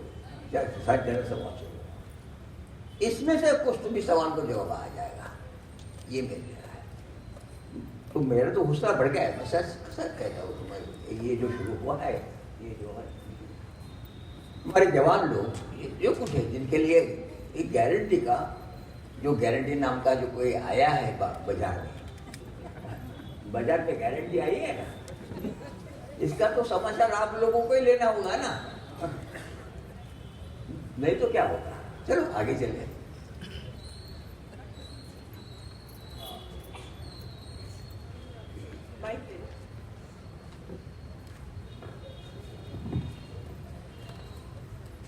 मैं दो सत्य की खोज वाले लोगों के साथ बैठा हूं, जिन्होंने 50 साल से ऊपर सत्य का खोज किया। वो आप सुन रहे हैं, और उस खोज में क्या हुआ, कितना हुआ, वो कुछ लोग जानते हैं और बहुत कुछ नहीं जानते हैं। तो मेरे ख्याल में इसीलिए चाहे डॉक्यू सीरीज हो या हम बात कर रहे हो, वो बहुत जरूरी है। लेकिन पुणे और राजस्थान के बीच में एक संवाद से क्या निकला, वो मैं थोड़ा सा बताना चाहता हूँ। हम लोगों ने बाबा आढ़व, हमाल पंचायत, आपके काम का पहले सुना, जब हमने सुना कि हमालों जैसे लोगों को भी संगठित किया और उसको देखने के लिए आए। लेकिन आज तक हम राजस्थान के हमालों को संगठित पूरी तरीके से नहीं कर पाए। लेकिन मैं कुछ 2-3 चीजों के उदाहरण ये छोटे से 5 मिनट में देना चाहूंगा। कुछ साल बाद दोस्ती के साथ बहुत बार आदान प्रदान संवाद करते हुए बाबा ने हमें बुलाया और कहा कि हमें एक पेंशन परिषद बनाना है, पेंशन परिषद बनाना है, और यहां बुलाए पुणे में। और हमालों ने, जिनके पास पेंशन है, ग्रेचुइटी है, उन लोगों ने एक बहुत बड़ी जनसभा करके देश भर से लोगों को बुलाया और यहाँ इकट्ठा किया। बीच में बाबा जो सोनिया गांधी से मिले, वो भी एक कहानी है, बहुत कहानियां हैं। पेंशन परिषद आज भी चल रहा है, लेकिन मैं बताना चाहता हूँ राजस्थान पर और देश पर क्या असर पड़ा उसका। हम लोग आए क्योंकि यहाँ बुलाए गए। बाबा ने उस समय एक नारा लगाया, पेंशन चाहिए, टेंशन नहीं। हम लगाए थोड़ा सा, पेंशन चाहिए, पेंशन चाहिए। उस नारे को हम ले गए थोड़ा सा राजस्थान में। अरे मैंने दिया था तो अच्छा था। एक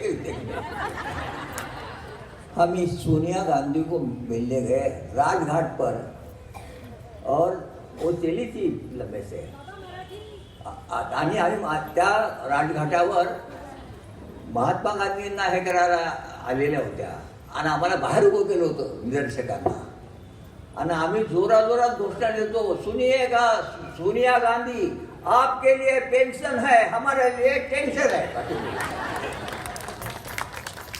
तो ये नारा बना फिर कि पेंशन चाहिए, टेंशन नहीं।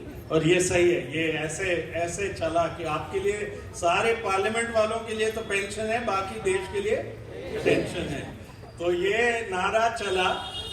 उस समय राजस्थान में 14 लाख लोगों को पेंशन मिलता था जब पेंशन परिषद बना, और 14 लाख लोगों के साथ 300 रुपए और 200 रुपए का पेंशन था। आज मैं राजस्थान में बताना चाहता हूं, और इस अंधेरे की दौर में बताना चाहता हूं, और ये साथ मिलके चल के बाबा ने ही हमें उस रास्ते में उतारा। पिछली साल राजस्थान में, देश में पहली बार पेंशन का कानून बना, पेंशन का कानून बना, जिसमें कहा कि मिनिमम पेंशन 1000 रुपया होगा, और वो 14 लाख से बढ़ के 1 करोड़ लोगों को मिल रहा है,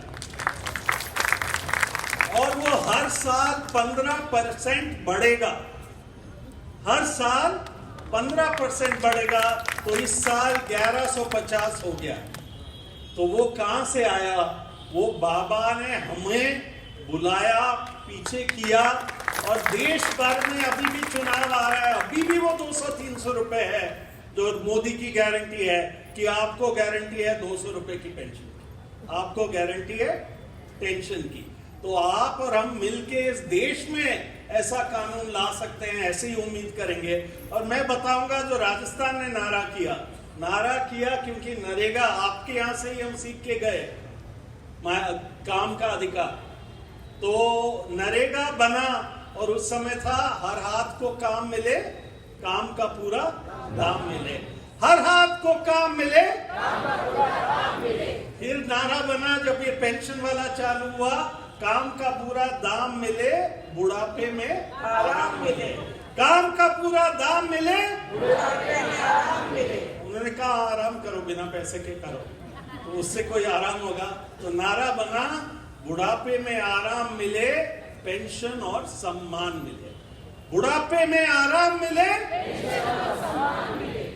तो ये एक जो डायलॉग है और जैसे आगे जाता है वैसे ही सूचना के अधिकार में भी, माहिती के अधिकार में भी, यहीं पुणे में और महाराष्ट्र में एक नाटक भी बना, राजस्थान के नाटक का, उसका भी हम धन्यवाद देना चाहते हैं आपको कि मराठी में राजस्थान के माहिती के अधिकार की लड़ाई का नाटक बना, और जो किताब बना उसका यहाँ उसका ट्रांसलेशन हुआ, अनुवाद हुआ, और वो यहाँ आया। और बाबा कई बार आए हमारे जन सुनवाइयों में, और कई बार उन चीजों को लाए और आदान प्रदान हुआ। लेकिन आखिरी और सबसे महत्वपूर्ण बात कह के मैं छोड़ना चाहता हूँ, सत्य की खोज बहुत बड़ी है, चलती रहेगी, युवाओं के साथ और इनके साथ चलती रहेगी। इनके जिंदगी से कितने कानून निकले और क्या क्या निकले, तो आगे क्यों नहीं निकलेंगे। लेकिन आज एक नई पीढ़ी के साथ में उसी चीज हम हमालों को देखने आए कि कैसे आपने संगठित कर लिया। जो एक हमाल 2 बोरी यहाँ से लेता है, 4 बोरी वहां से लेता है, कभी 20 बोरी लेता है, कभी 10 लेता है, वो बोरी की जिंदगी में जो उसको पैसा मिलता है उसके बाद क्या होगा, वो कैसे होगा। और फिर समझ में आया कि ये माथाड़ी कानून बनाया, जहाँ बोर्ड बनाया और हर बोरी पर लेवी लगाया, और वो लेवी से उनके आगे की जिंदगी का भी सामाजिक सुरक्षा हुआ। आज की तारीख में आज के हमाल, केवल हमाल नहीं, पूरी दुनिया में गिग वर्कर, स्विगी, जोमैटो, उबर, ओला, ये सारे लोग आज के हमाल 20 रेट पर काम कर रहे हैं। यहां से एयरपोर्ट ले जाओ, यहां से ये सामान ले आओ, वो सामान ले आओ, ले आने का किस पे होता है पूरा? कौन बन गया मालिक? मोबाइल। उसके अंदर एक ऐप है, वो मालिक है। गाड़ी मेरा, पेट्रोल मेरा, टाइम मेरा, रिस्क मेरा, कमाने वाला एक ऐप से मोबाइल। तो उसकी सामाजिक सुरक्षा है क्या? बीमार पड़ेगा तो कुछ मिलेगा क्या? बुढ़ापे में कुछ मिलेगा क्या? एक्सीडेंट होगा तो कुछ मिलेगा क्या? वो कहता है मालिक ही नहीं है, वो मोबाइल कहता है मालिक नहीं है, आप पार्टनर है, लेकिन कमाता वो है, उसका मुनाफे का हिस्सा नहीं मिलता है। जब हम इस कानून के लिए लड़ने लगे राजस्थान में, हमने कहां से प्रेरणा ली? यहां से, हमालों से प्रेरणा ली। और वो क्या प्रेरणा ली, और ये राजस्थान वाला कानून दुनिया में प्रसिद्ध होने वाला है, हो गया है, क्योंकि एक नया रास्ता निकाला है। नया ये अनऑर्गेनाइज सेक्टर वर्कर जो गिग वर्कर है, सब जगह जो लगा रहे हैं, वकील भी गिग वर्कर बनने वाले हैं। The first in the world. हाँ, ये पहला कानून ऐसा बना है जो कह रहा है कि जैसे हर बोरी पर लेवी लगेगी, वैसे हर ट्रांजैक्शन पर लेवी लगेगी। हर एक बार जब आप ले जाओगे एयरपोर्ट, तो उस उबर वाले को आपके बोर्ड में जमा करना पड़ेगा लेवी, ताकि उसकी सामाजिक सुरक्षा हो। वो रास्ता निकाला, और उस रास्ते से हम आगे जाके सारे असंगठित मजदूरों को भी पकड़ सकते हैं। वो यदि हमें पकड़ेंगे एक ऐप से और फोन से, आज के जमाने में यही बच्चे, शुभम जैसे, यही लोग कहेंगे कि हम भी पकड़ेंगे फोन से आपको, आप हमें पकड़ेंगे तो हम आपको पकड़ेंगे। आपने कितनी बार हमसे कमाया, आपने कितना कमाया, आपने हमें कितना दिया, बोर्ड में हमें दे रहे या नहीं दे रहे, आपके हर कदम को हम भी नापेंगे और वो हर जगह मापेंगे। डोमेस्टिक वर्कर्स के साथ मापेंगे, मिल में मापेंगे, कहीं जो प्रोडक्शन है, सर्विस है, उसमें मापेंगे, हर जगह मापेंगे ताकि हम मालिकों को भी पकड़ सकते हैं। ये एक ऐसा रास्ता निकला, कानून बन गया और कानून पहले माथाड़ी कानून 1 बना, दूसरे बनने में टाइम लगा, यहाँ बन गया, अब कर्नाटका और तेलंगाना में बनने वाला है और भी आगे जाके। और ये दिल्ली में बिल आया, गिग वर्कर में, तमिलनाडु में बोर्ड बन गया, कर्नाटका में और भी अच्छा कानून बन रहा है इसी लेवी वाले चीज पर। तो मैं बस इतना ही कहने आया हूं, ऐसे कितने ही कानून बनाए हैं, लेकिन आप और हम ये संवाद, ये बहुत धन्यवाद ये चीज करने के लिए बाबा, आपको भी और अरुणा जी को भी, क्योंकि ये चीजों से हम देखेंगे, सीखेंगे, समझेंगे और नए चीज जैसे सुबल ने किया है हम निकालेंगे।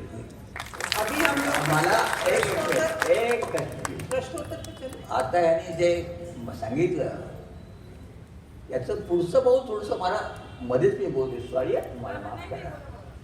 माझं म्हणणं असं आहे तर तुम्ही सगळे आलात, आज देशामध्ये निवडणुकीचा वारा आहे, लोक उभे आहेत, या प्रत्येक उमेदवाराला आपण हे प्रश्न विचारणार की नाही याचं मला उत्तर हवं आहे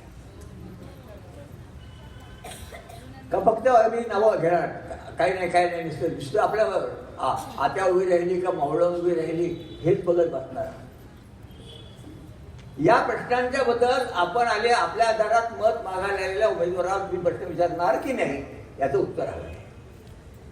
जरा बोला ना फक्त, तर इकडे बोला लोकांनी, म्हणजे आमचं काय असं नुसतं म्हणू नका, तू तर काय निवडून आता तुला पेन्शन मत राहील, जन्मभर राहील, बाकीच्यांचं काय.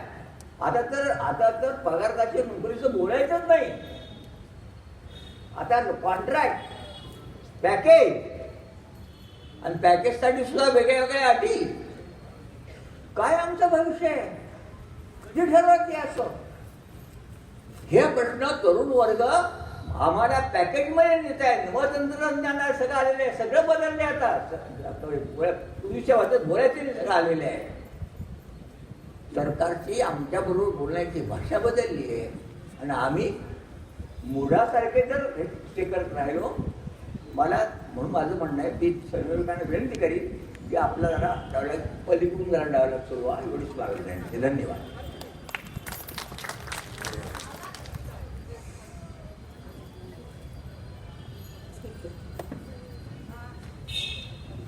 यानंतर आपण हे जे सत्र आहे तर ते प्रश्न उत्तर प्रतिक्रिया यांच्यासाठी खुलं करतो आहोत.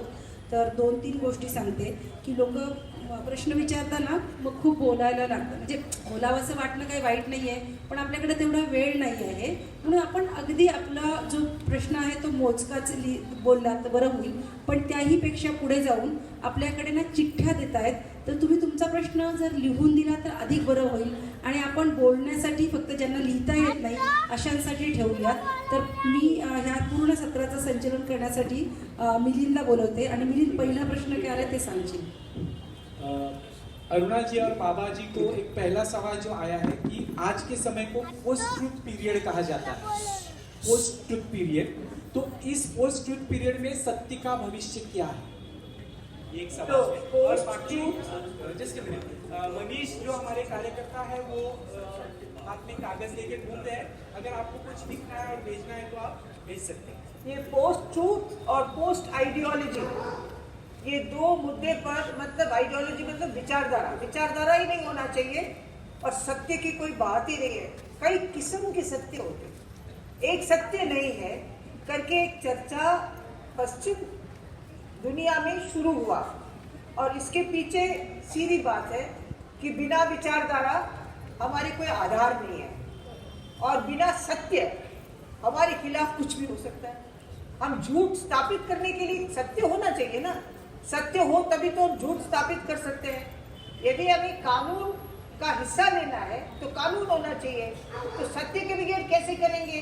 तो ये पूरा ये बहुत बड़े पूंजीपति लोग और ये जो तानाशाह लोग थे, इनके लिए ना विचारधारा चाहिए, ना इनके लिए सत्य की कहीं भूमिका चाहिए, क्योंकि जवाबदेही कैसे बनेगी? सत्य है तो आप प्रश्न पूछोगे कि आपने ये क्यों नहीं किया। एमएलए को पूछो, एमपी को पूछो, वरिष्ठ लोगों को पूछो, सुप्रीम कोर्ट को पूछो, एफबीआई को पूछो, इलेक्टोरल बॉन्ड्स के बारे में प्रश्न पूछो सुप्रीम कोर्ट में, वो पूरा खुला आपका सूचना का अधिकारी भंग हो जाएगा यदि सत्य नहीं है तो। इसलिए ये चीज बहुत महत्वपूर्ण है और इसके खिलाफ हम लोगों को एक सोच बनाना चाहिए कि आम जनता को सत्य भी एक मूल्य है, उसको आप कैसे भी परिभाषित करें, संवैधानिक तरीके से परिभाषित करें या फूले अम्बेडकर के तरीके से इसको परिभाषित करें, सत्य नहीं होगा तो आगे रास्ता हमारे लिए बंद है। सत्य किसकी होगी? फिर जो अभी शासन में बैठे उनके सत्य होगा क्या? कि हम लोगों को कहते हैं कि आप लोग आंदोलन जीवी है और सबको पकड़ के जेल में डाल देंगे कि कौन होता है आंदोलन जीवी, उसका परिभाषा क्या है, सत्य क्या है? ये सारी चीजें बहुत महत्वपूर्ण है एक आम समाज के सच्चाई की ओर बढ़ने के लिए। और विचारधारा इसलिए जरूरी है कि वो आधार बनाता है, उस आधार के तहत हम काम आगे चल सकते हैं। अनुवाद करेंगे आप? मला असं वाटतं हिंदीमध्ये काही चाललंय, मराठीत चाललेलं आहे. आपल्याला प्रश्नांची उत्तर फक्त सरकारकडून नुसती उत्तर नको आहेत. तर निश्चित आम्हाला विज्ञानाचे आम्ही लोक आहोत, आम्हाला विज्ञानाच्या विरोधी आम्ही नाही.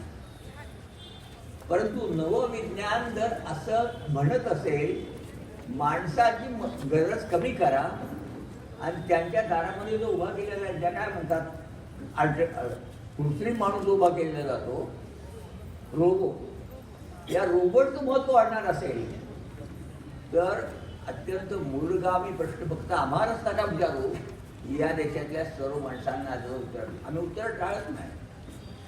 आमचा प्रयत्न हा आहे की उत्तर शोधण्यासाठी कोशिश करत स्वतः सामुदायिक चिंतनाला सुरुवात करून दिलं, हा आमचा सगळा प्रयास आहे. म्हणून आता हे चाललंय. इथं कोणी काय केलं काय त्यांनी एक काही गोष्टी सांगितली. ज्या देशामध्ये धरणग्रस्त माणसाला थोडं लांब आहे, 2 मिनिटं धरणग्रस्त, त्याची जमीन चालली आहे. वसंतराव नाईकांना जेवायला दत्ता देशमुख म्हणाले जमिनी रबर नाही वाढायला, पण जमिनीचा पोत बदलतो. जमीन कोरडवाहू जमीन बारमाही जेव्हा रूपांतरित होते तेव्हा ते किती पट होते? 1 एकराचे 4 एकर होतात. हे दत्ता देशमुखांनी उत्तर दिलं होतं वसंतराव नाईकांना. तुम्ही काय सांगता नाही? आणि तो कायदा पडला. माझं म्हणणं आहे की आत्ताच्या ह्या निवडणुकीच्या आम्ही यांनी खरं मला माहीतच कळत, मला याची कल्पनाच नव्हती. परंतु यांचं आलं की काय नाही, 5 तारीख घ्या, मग ते ओपन घ्यायचं, हे सगळे यांनी केले. मी आता ह्या तरुण म्हणता ह्याचा खरं मी आभारी आहे की आपल्याकडून एवढं मोठं काम झालं. असं काही घडलं असं मला काही, मी आपलं सहजपणे बघणार. मला तुम्हाला सांगायचं आहे, प्रश्न फक्त आता भारतीय राहिलेले नाही, प्रश्न जागतिक पातळीवर सुद्धा निर्माण झालेले, तिकडेही आपलं लक्ष असलं पाहिजे. 1, 2, विज्ञानाची प्रगती श्रीमंतांची सेवा वाढवणारीच घडते का? श्रीमंत माणसांच्या आलिशान गाड्यांचं तिथे निर्मिती होणार का? आणि इथं सामान्यातला सामान्य मनुष्य रस्त्याने रक्षण जाणारा आणि रस्त्याच्या दुरुस्तीची रडगाणे आम्ही रोज दिसती वाजत राहणार का? हे एक विषम संस्कृतीचा सर्वात विरोध जर करावा लागत असेल तर विषमता ह्या दुनियेमध्ये निर्माण होणार नाही, यासाठी पहिला प्रयत्न केला पाहिजे. आलिशान गाड्यांना गांधीजी, महात्मा गांधी असतात आलिशान गाडीच्या विरोधात उभेच राहिले सुद्धा. आज उलट आहे, आमच्या देशातले पंतप्रधान दुनियेतल्या कुठल्याही माणसापेक्षा श्रीमंत असलेल्या गाडीवर त्यांना वाटते मी जाईल म्हणजे माझा इमाम दिसेल. काय बदल होतोय ते नीट लक्षात घ्या. काय बदल होतोय ते आणि मग श्रीमंतांनी चेंज नाही केली तर गरिबांच्याकडे काम कोणतं मिळणार, असा उन्मत्त उन्माद अगदी अडाणी जुने सवाल त्या करतात. ठीक आहे ना, मानव जुनी रूपं घेतो. इंग्लंडची राणी राहत असते, पण इंग्लंडने राणीच्या राज्यात नाही राहिलेलं, राणीच फक्त नावाला राहिली आहे. इथे उलट होत आहे. एवढंच माझ्या लक्षात होऊन द्यायचं तुम्हाला. तेव्हा जी चर्चा चाललेली आहे, चर्चा चालणार आहे, पण विज्ञानाचा जो दुसरा भाग आहे तरुण बोला, आम्ही या त्याने सांगितलं. आम्ही काय केलं, वैज्ञानिक उत्तर आम्ही. आता रिक्षावाला आहे, तुम्ही हमालांचं नाव घेतलं, रिक्षावाला आहे. मी रिक्षावर संघटन पथारीवाल्यात आणलं, संघटन आणलं. आता गंमत बघा, तुम्ही गाड्यांची संख्या वाढवणार आणि मी आपण दिवसभर भाडी घेऊन विकत बसलो तर मी अतिक्रम आहे. आणि ह्या नव्या गाड्यांचं काय, आणि आमची सहानुभूती कोणाला, त्या गाडीवाल्याला. ज्याने ॲडिशन गाडी आणली आहे आणि या पथारीवाल्यांनी हक्कासाठी. तेव्हा आम्ही आता ह्या वेळेचे बोललो, तुम्हाला आवडणार नाही, परंतु पहिल्यांदा या देशात जन्म घेतलेल्या प्रत्येक नागरिकाला मताचा अधिकार मिळाला. हो, 18 वर्षाचं वय झालं, पण सन्मानाने जगण्याचा, इज्जतीने राहण्याचा त्याचा हक्क त्याला प्राप्त देण्यासाठी जे काही करावं ते करावंच लागेल ना. किंवा त्या दिशेने परत एक संवादाची आहे. म्हणून तुम्हाला सांगतो, आम्ही तुम्हाला, मी माझ्या वतीने एकच मत सांगेल, काय वाटेल ते हो, थांबायचं नाही. हे आमचं विचार आहे. अजून बरेच प्रश्न और भी कई सारे सवाल आए हैं. तो अरुणा जी, आपको 2-3 सवाल जो आए हैं, इसमें एक जो है कि अभी राइट टू प्रोटेस्ट ये जो है अभी खत्म हो रहा है या कम हो रहा है, तो यंगस्टर्स और फ्यूचर जनरेशन जो है वो ये इसकी रक्षा, how to keep it alive, right to protest, इसके बारे में एक सवाल है. और एक सवाल ये भी है कि आज की जो युवा पीढ़ी है वो ज़्यादा से ज़्यादा कम्युनल धर्मांध होती जा रही है, तो इस युवा पीढ़ी को कम्युनलिज्म से दूर करने के लिए कौन से उपाय, क्या करना चाहिए, इस पर आप बात करें.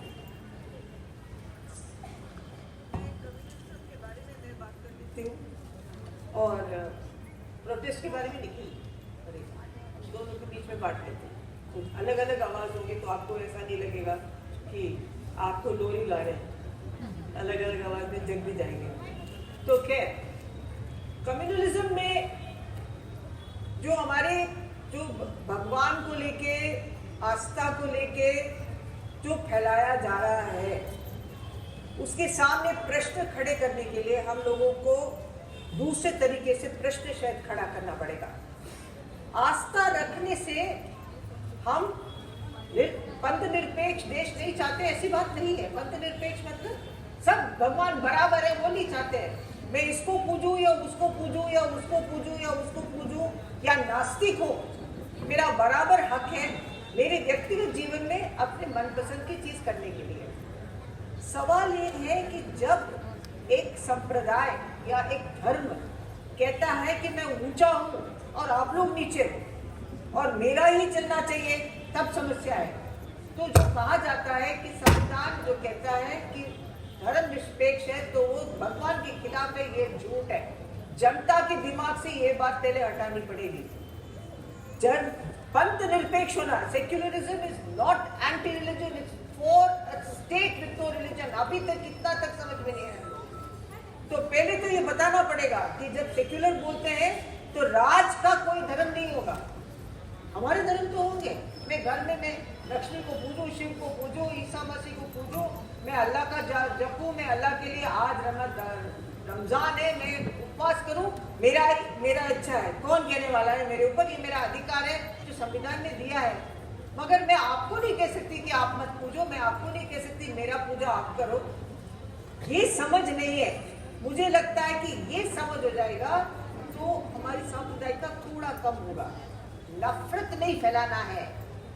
नफरत फैलाने के लिए सबसे पहले हम अपने आप को अलग समझने की जो एक प्रक्रिया शुरू हो गई है, जाति से अलग, संप्रदाय से अलग, भाषा से अलग, रंग से अलग, नस्ल से अलग, ये अलग अलग होकर कहाँ जाएंगे हम लोग? आप इस दुनिया को थोड़ा देखें. अलग होके कहाँ जाएंगे, कहीं नहीं जा सकते। तो ये युवा में समझना पड़ेगा कि हम जब तक साथ हैं तब तक हमारी शक्ति है। घर में किसी को पूजो, किसी के साथ शादी करो, जहाँ रहना है वहाँ रहो, जो जपना है जो जपो, मगर हमारा देश हमारा एक देश है। जैसे बाबा ने कहा कि संविधान के लिए केंद्र बनेगा जहाँ सब लोग मिलकर राष्ट्रगान गाएंगे, उसी तरीके से हम लोगों को साथ रहना है। युवा पीढ़ी इस पे निश्चित कर ले तो आगे आपका कोई कुछ नहीं कर सकता है, मगर आपको ये निश्चित करना पड़ेगा और व्यक्तिगत रूप से सबसे दोस्ती करना, सबके साथ प्यार मोहब्बत रखना, अलग मिलके एक को अलग करके ये गुट अलग जा रहा है, वो गुट अलग जा रहा है, उसके बगैर मिश्रित होना। हिंसा के लिए एक नारा मैं लगवाना चाहती हूँ, आप मेरे साथ लगवाएंगे तो। मैं हर जगह ये नारा लगवा रही हूँ आजकल कि एक चीज है तो हम अड़के रहें। जैसे बाबा ने भी कहा कि अहिंसा के बाद पहले उठाया, हम ये नारा तो लगे, हिंसा नहीं, अभी नहीं, कभी नहीं। मैं कहूंगी हिंसा नहीं, आप कहेंगे अभी नहीं, कभी नहीं। वार्तालाप से करिए, दुश्मनी है, विरोधाभास है, अलग अलग सोच है। हिंसा नहीं, अभी नहीं, कभी नहीं। हिंसा नहीं, अभी नहीं, कभी नहीं। इस पे भी हमें विश्वास जिताना पड़ेगा। अहिंसा का सारा चर्चा वापस लाना पड़ेगा। कौन हमसे अलग है या नहीं अलग है, ये बात भी लानी पड़ेगी। इस पर मैं थोड़ा सा ही बोलूंगा और मैं चाहूंगा बाबा ही उस चीज पर मराठी में बोले। 50 साल जो जेल गए, 50 बार जो जेल गए, वो पता चलता है हमें कि कितना प्रोटेस्ट के लिए जगह इस देश में रहा। अब तो बहुत ही कम हो रहा है, बहुत ही।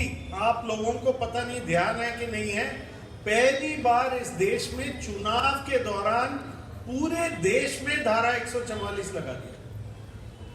पहली बार पूरे देश में धारा 144 चुनाव के दौरान। अब चुनाव के दौरान यदि अंग्रेजों का राज लगाओगे तो कौन सा लोकतंत्र रह गया? तो प्रोटेस्ट, लेकिन वो ऐसे केवल कानून धारा 144 लगा के चलेगा नहीं। 2 सबसे बड़े प्रोटेस्ट हुए इन्हीं के, यही मोदी सरकार जहां प्रोटेस्ट खत्म कर रही थी, किसानों को रोक पाए क्या? कोशिश लाख कर दी, लेकिन 1 साल तक प्रोटेस्ट दिल्ली के चारों तरफ चला। सीए को थोप के प्रोटेस्ट रोक पाए क्या? बिल्कुल नहीं रोक पाए। सबसे किनारे पर लोग थे, महिलाएं थी, मुस्लिम महिलाएं थी, बाकी लोग उनके साथ चले, संविधान की प्रस्तावना पढ़ते गए और आगे प्रोटेस्ट करते रहे। तो प्रोटेस्ट कभी रुकेगा नहीं, लेकिन मैं चाहूंगा बाबा, और रुकना भी नहीं चाहिए। और हमने केस भी लगाया, जंतर मंतर को ही बंद कर दिया था, वो छोटी सी जगह उसको भी बंद कर दिया था। वो भी खोला तो 50 की कंडीशंस के साथ थोड़ा बहुत खोला है। तो बाबा, आपका क्या सोच है, जो जिंदगी भर प्रोटेस्ट के जरिए ही आपने कानून बनाए, कानून चलाए, आज के जमाने में जब मोदी जी और सरकार ये कर रहे हैं? बाबा, तुम्ही काय बोलणार आहात आता? का पुढचे तुम्ही प्रश्न? म्हणाल तसं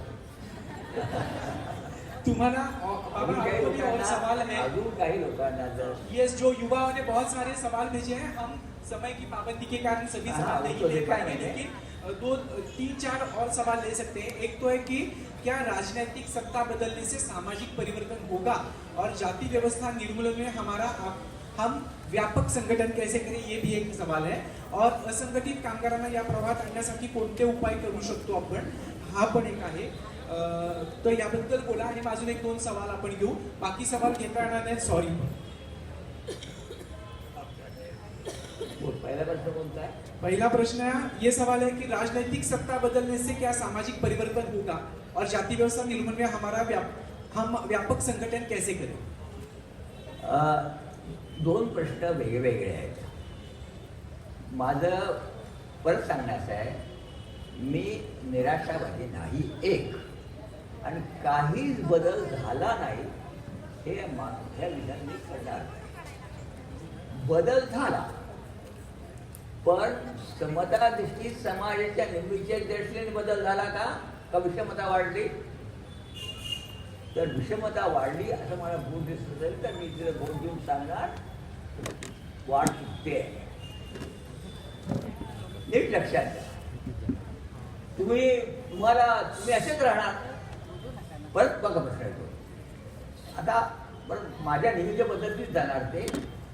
मी लहान होतो, माझ्या लहानपणी डॉलरची किंमत 3 रुपये होती. आज डॉलरची किंमत किती आहे? मोदी जेव्हा म्हणतात की दुनियेतली एक प्रमुख अर्थव्यवस्था आम्ही म्हणतात, मोदी मी अनेक घोषणा केल्या, सगळं काही बोलत जाऊ, त्याच्याबद्दल मी बोलत नाही. तुम्ही नोटा बदलल्या, सगळं बदललं. परंतु तुमच्या 9 वर्षाच्या 10 वर्षाच्या कारकिर्दीत डॉलरची किंमत कमी झाली आणि रुपयाची किंमत वाढली. असं काही झालं का? असं काही झालं का? तुमच्या काळात सर्वात जास्त रुपया डॉलरसाठी मोजण्याची गोष्ट लक्षात घेतली. तेव्हा मला सांगायचा मुद्दा कोणता?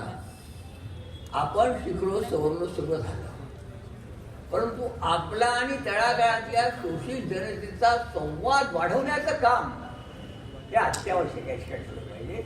मतांतर तो तुम्ही कराल, परंतु तळागाळातल्या माणसांना स्वतःचे अधिकार करणं, माहितीच्या अधिकाराकरता ह्या भगिनीने धडपड केली आणि जे काही मिळवलं माहितीचा अधिकार, सरकारला ते अडचणीच आहे. आज तुम्ही सारखं सुप्रीम कोर्टात तुम्ही चोऱ्या केल्या तरी सुप्रीम कोर्टात सारखं सुप्रीम कोर्टात हे जे चाललंय. आणि लोकांना असं वाटतं की सुप्रीम कोर्ट सरळ काही. सुप्रीम कोर्ट दिल्लीत नसतं, जनतेचं सुप्रीम कोर्ट हे गल्लीत असते. आणि जोपर्यंत ह्या अशा न्याय व्यवस्थेत तळागाळातली माणसं आवाज करणार नाहीत तोपर्यंत जरा अवघड आहे. आणि म्हणून माझं काय म्हणणं आहे, आता इथे हे घेण्याचं मी ह्याच्या आलो कशाकडे आलो? मी पाहिजे आमच्या महाराष्ट्रात मला लोकांनी विचारलं, बाबा आता हा शर्ट असा काय घातला तुम्ही? आता थोडंसं जरा विचार करत 2 मिनिटात काय त्याच्यावर खेकडे काय सांगतायत, तुम्हाला कसं काय मिळालंय?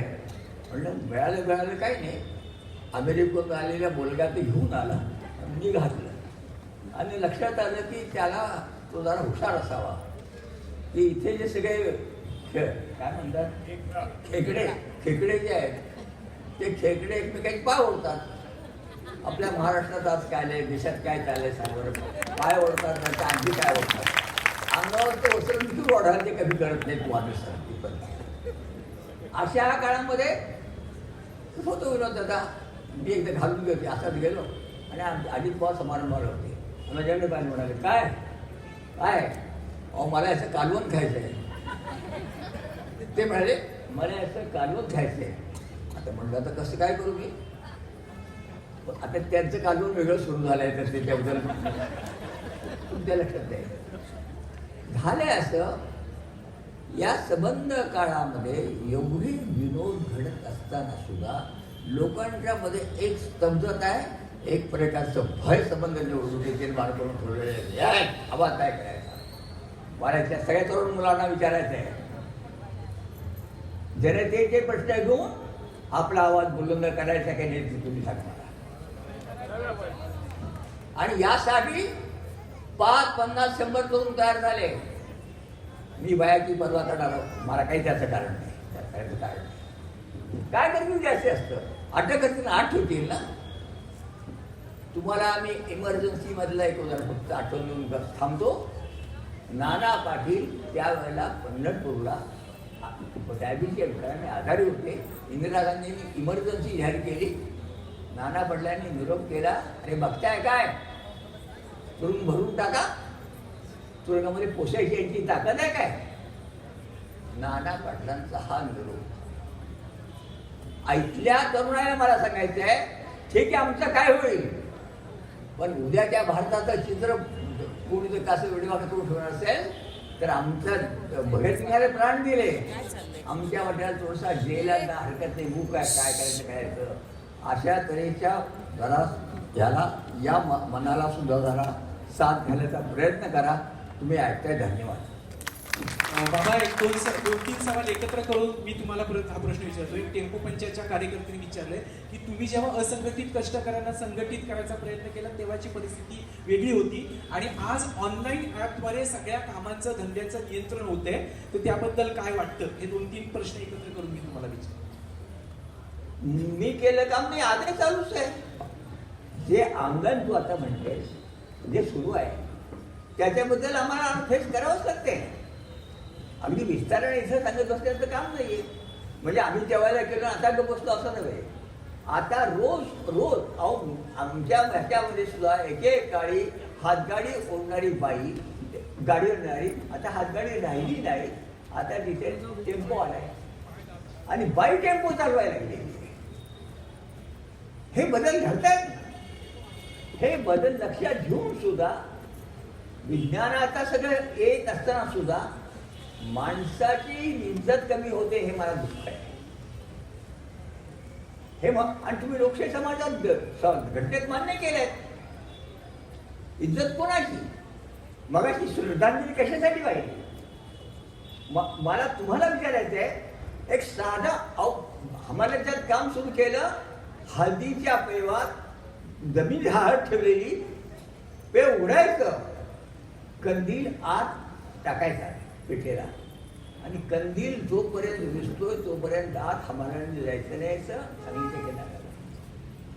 या महाराष्ट्रामध्ये अरे महिलाच्या ठिकाणी तुम्ही लोकांना कामाला लावता तुम्हाला साधी कंदील सोडता येते. माणसं लिहितात की मरतात आणि आम्ही फक्त वाचतो आणि गप्प बसतो. म्हणजे काय? म्हणजे विज्ञानाची उपेक्षा का मानवी जीवनाची उपेक्षा? सर्वात धोका तो आहे. लोकशाही कशी असू दे काही असू दे पण मानवी जीवनाची उपेक्षा जर सुरू झाली तर शोषणाची त्याला काही हे राहत नाही. तेव्हा सांगतो जेव्हा जास्त नव्हतं तेव्हा सांगतो हा तो लढा आणि जरी पुढे समाजवादी राज्य आलं तरी तो लढा करावा लागेल. हे तर बरं सांग. ओके, अभी एक सवाल इंटरेस्टिंग है कि गांधी जी अगर आज जिंदा होते तो वो सत्याग्रह का इस सोशल मीडिया और टेक्नोलॉजी के दौर में कौन सा सत्याग्रह का मार्ग अपनाते? आप तीनों में से कोई भी.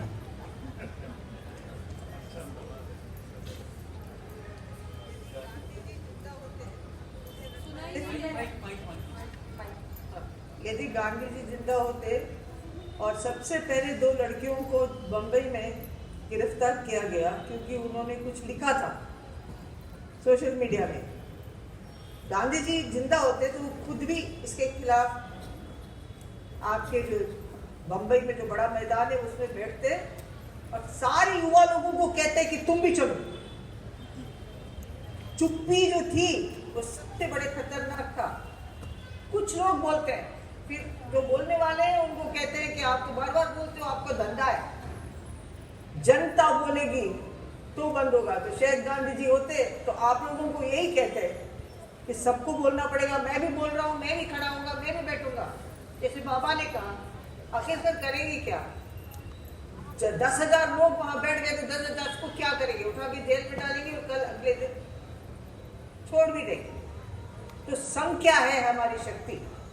और यदि आप हमारे स्वतंत्रता आंदोलन को देखेंगे तो हमारे कुछ भी नहीं था हमारे पास. हम जीते इसलिए क्योंकि हमारे पास दृढ़ संकल्प था और हम लोगों ने छोड़ा नहीं मुद्दे को. इसीलिए तो वही चीज अभी भी करनी पड़ेगी, हिंसा से नहीं अहिंसा से. हमको सीधे बात से कहूँ, मोदी जी को कहना होगा गारंटी की बात बंद करो, गांधी जी की बात शुरू करो. ऐसा नहीं करना.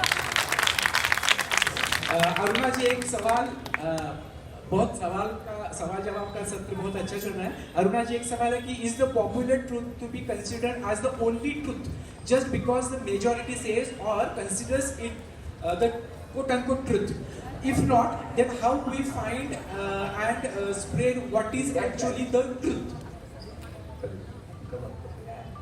We are talking about अंग्रेजी में जवाब हिंदी में.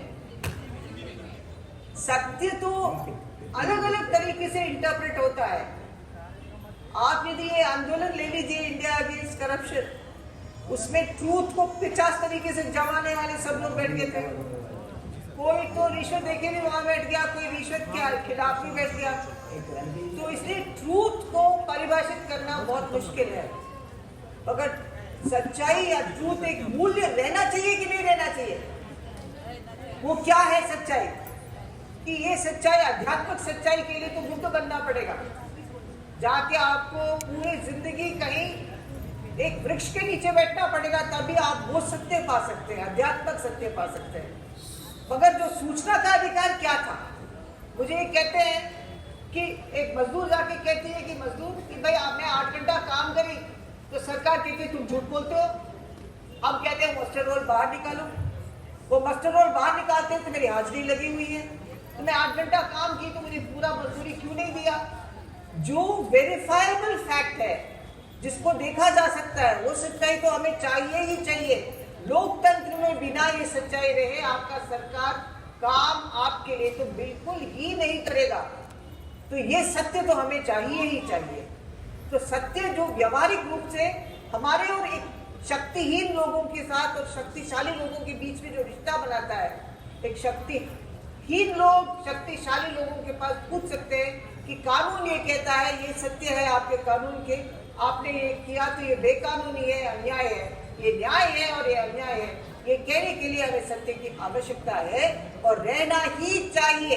नहीं तो कोई कह देगा भाई आपने एक शादी किया, शादी में करोड़ों अरबों रुपए खर्च किया, 100 वाहन आ गए, एयरक्राफ्ट आ गए, वो क्या है? और एक गरीब के घर में अनाज नहीं है, ये क्या है? ये पूछने के लिए तो हमें सत्य कहीं ना कहीं रखना पड़ेगा।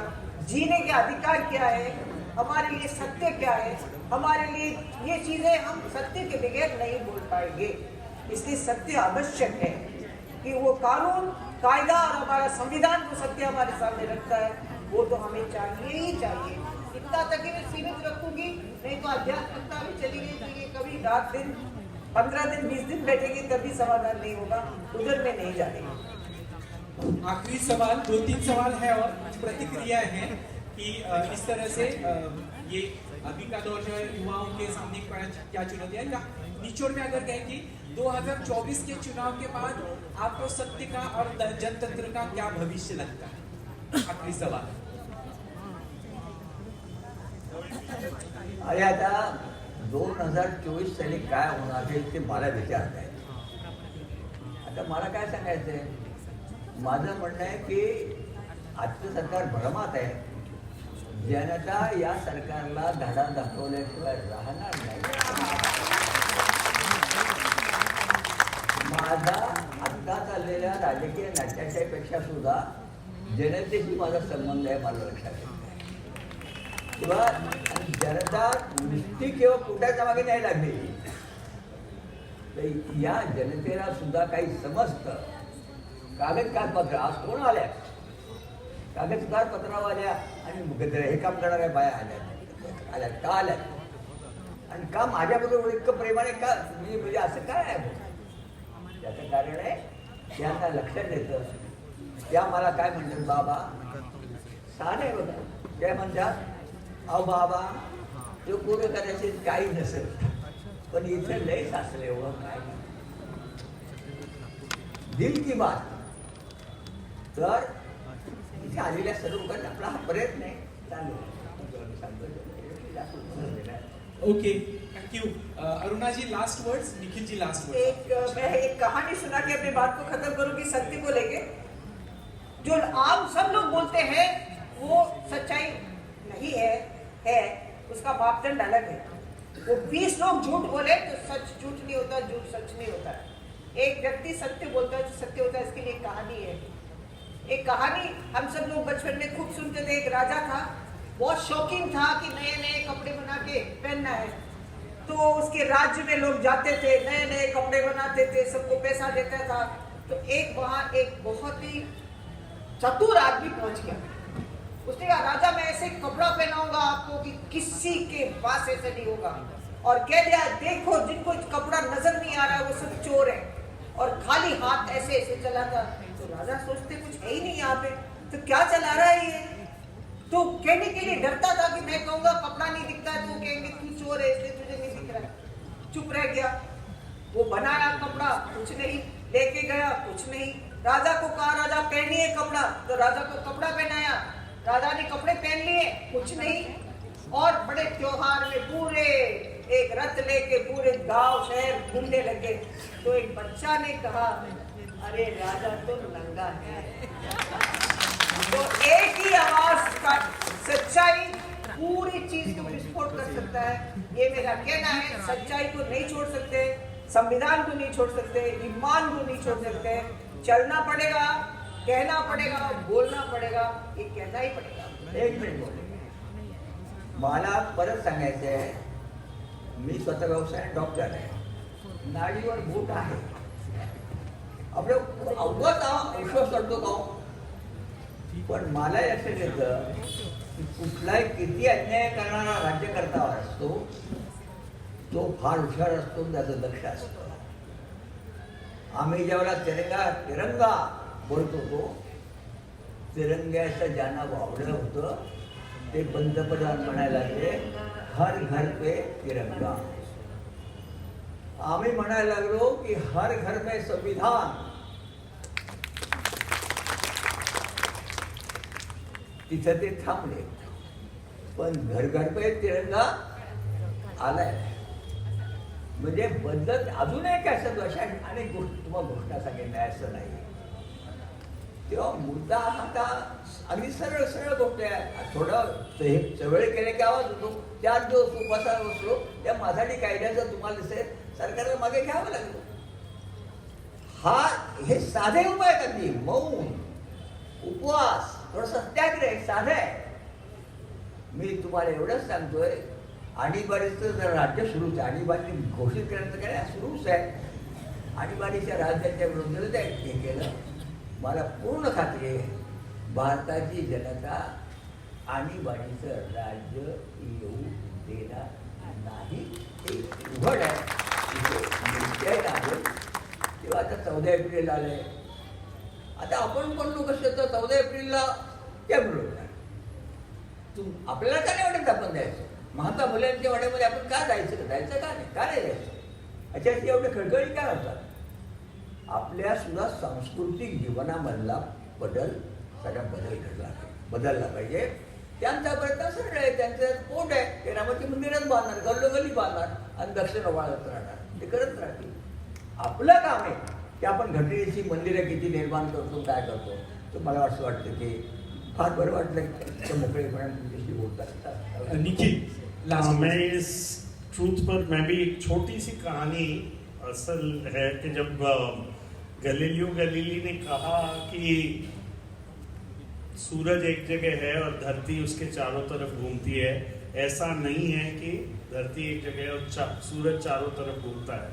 तो उन्होंने लोगों ने कहा आपको सूली पर चढ़ाएंगे, और सूली पर चढ़ा रहे थे.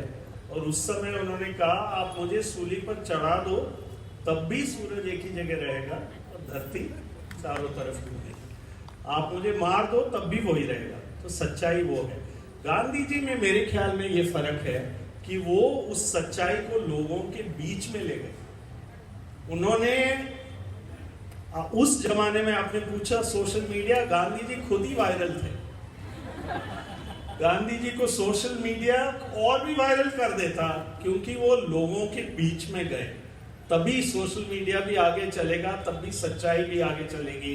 और मेरे ख्याल में आज जो हमने सुना है, चाहे फूले जी का सुना, चाहे अम्बेडकर साहब का सुना, चाहे गांधी जी का सुना, चाहे अरुणा जी और बाबा आडव का सुना, हम लोगों का काम है कि हम लोगों के बीच में जाएं, सच्चाई की खोज भी करें और लोगों के पास भी जाएं उस सच्चाई को लेके. उसके अलावा कोई रास्ता नहीं. एक मिनिट दादा, एकच मिनिट. मला माहिती आहे की मी लगेचच घेते. मी फक्त 2 मिनिट सांगते. प्रश्न खूप आहेत, लोकांना खूप बोलायचं आहे, पण म्हणजे मी बघितलं मिलिंदकडे पण खूप सारा प्रश्न आहेत, पण आपल्याकडे आता सध्या वेळ नाही आहे. आपण 8ला बंद करणार होतो, 8 वाजून गेलेले आहेत. तर आता फक्त 2च गोष्टी राहतील. त्याच्यातलं पहिलं म्हणजे बाबा क्रांती जिंदाबाद हे गाणं म्हणतील आपण बाबांच्या बरोबर म्हणूयात. त्यानंतर गोरखभाऊंनी पुढे यावं आणि गोरखभाऊ शेवटचं जे आपलं अतिशय गोड काम आहे आभाराचं, तर ते गोरखभाऊंनी करावं असं मी त्यांना सांगते. त्यापूर्वी बाबांकडे माईक देते, म्हणजे आहेच बाबांकडे माईक. बाबा क्रांती जिंदाबाद. सर्वांनी पहिल्यांदा जरा सावरून बसा आणि बोला, माझ्याकडे बघत बसू नका. क्रांती जिंदाबाद रहेगी, क्रांती जिंदाबाद, क्रांती जिंदाबाद रहेगी, क्रांती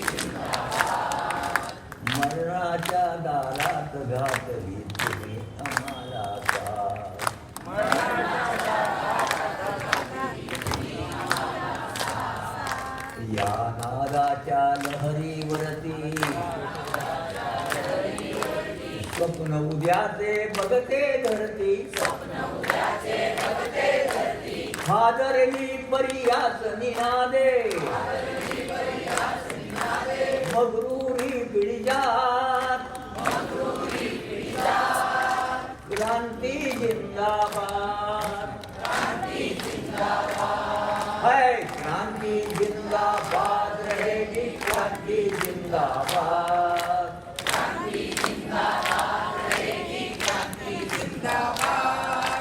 मरणाच्या दारात घातली तुम्ही आम्हाला साथ.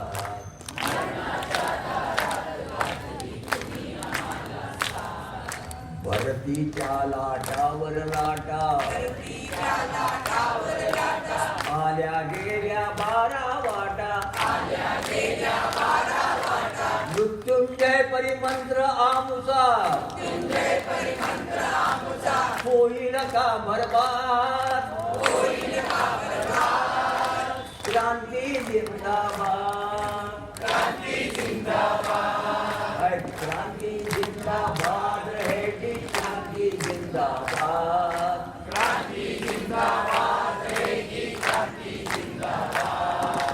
मरणाच्या दारात घातली तुम्ही आम्हाला साथ.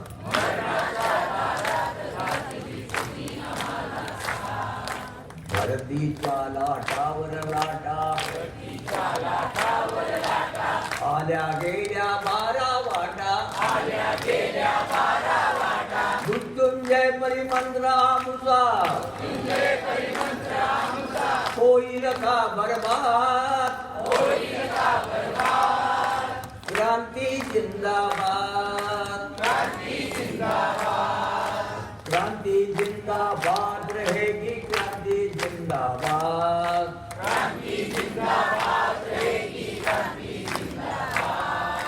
मरणाच्या दारात घातली तुम्ही आम्हाला साथ.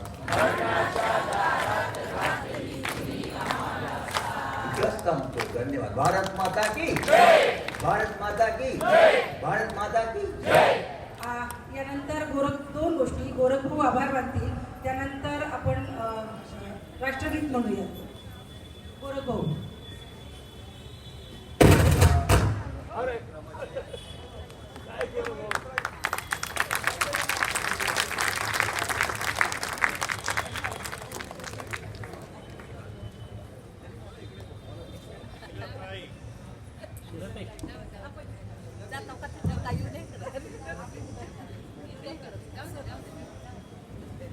आपल्या आजच्या कार्यक्रमाचे ज्येष्ठ आणि सामाजिक सर्वांचे आपल्या अध्यक्ष आदरणीय बाबा, आपल्या दिल्लीला आपण अनेक वेळा गेलो तर आपल्या अरुणाताई या आपण बरेच वेळा गेलो त्यामुळं प्रतिष्ठित आहेत. आणि आता एक राहिले जे आपले दिल्लीला कार्यक्रम करून आपण 10 दिवस आंदोलन करायचो किंवा एकदा 23 दिवस आंदोलन केला निखिलजी, तर ते आले. सगळ्यांचं स्वागत करून मी एकच सांगतो, निखिलजी आपल्या तिकडे आल्यावर आपण एक घोषणा तयार केली होती मनूच्या पुतळ्याच्या टायमिंगला की एक गाडी के पहिये दो महिला पुरुष एक हो. तसं इथं बी आपण कष्टकरी महिला पुरुषच म्हणून म्हणतो. आता अनेक अधिकारी आले, तुम्ही प्रमुख पाहुणे, तुमच्या आई सुद्धा आलेले आहेत, मी हिंदीत नाही बोलत, तर त्यांच्या सर्वांनी एकदा टाळ्या वाजवून स्वागत करायचे. आत्ताच्या 24 तारखेला या रविवारी बाबांच्या आईंचा सुद्धा स्मृतिदिन झाला आणि असे माणसं आपल्याला लाभलेली आहेत, पुण्याला असतील, महाराष्ट्राला किंवा भारताला. तर आपण आता प्रश्न विचारला कुणीतरी की गांधीजींनी असते तर काय केले असतं, तर आपण आपल्या म्हणजे आम्ही आंबेडकर पुतळ्याला आता 14 तारखेला जातो सगळीच. आपल्या एका अंमल पंचायतीमध्ये कुठलीही जात म्हणून तिथं हे होत नसतं, आम्ही सगळे भारतीय आहोत असं बाबांनी आपल्याला सांगितलंय. आणि चालते बोलते गांधीजी आपल्या सगळ्या कष्टकरी वर्गामध्ये आता तुमच्या समोर बसलेले, चिंता करू नका, फक्त एक करा की जो इथून आवाज येईल तेवढा फक्त इमानदारीने पाळा. हे आपल्याला काही दुनियापलटी करता येईल एवढं सांगतो. आणि सगळ्या महिला पुरुष आणि आपले जे आता काही मुलांसारखे बी आहेत, मुली आहेत, तुम्ही अनेक शिकता. आम्हाला अजून तसलं मोबाईलमध्ये बी येत नाही, मी अंमली करणारा माणूस आहे. पण तुम्हाला एवढं हे करतं की तुम्ही आई वडील तिथले शेतातले इथं बघताल तिथलं सगळं सांगता.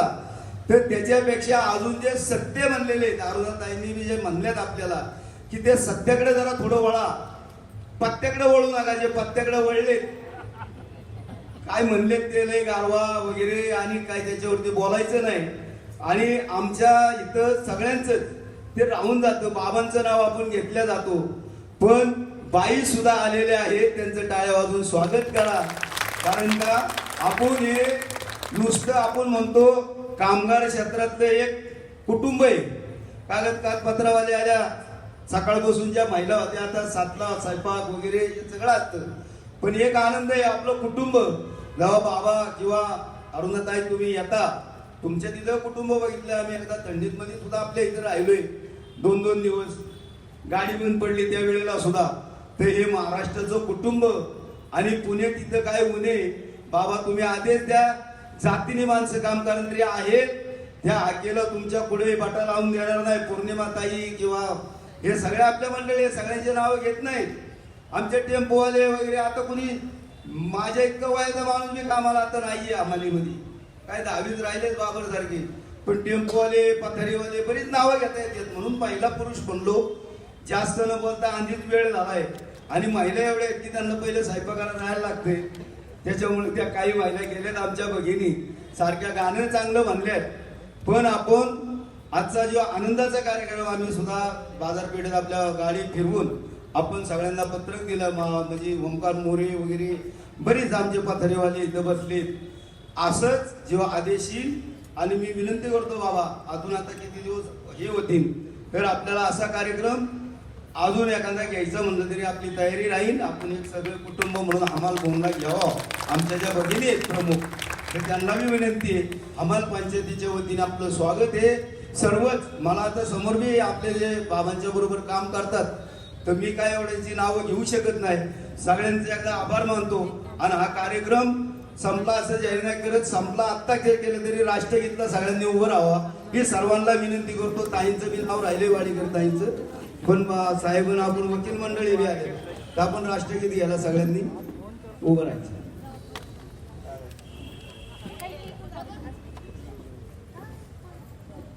एक साथ आपण सर्वांनी राष्ट्रगीत सुरू करेंगे.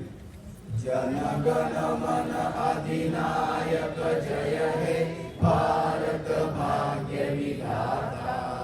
पंजाब सिंध गुजरात मराठा द्राविड उज्जल बंग.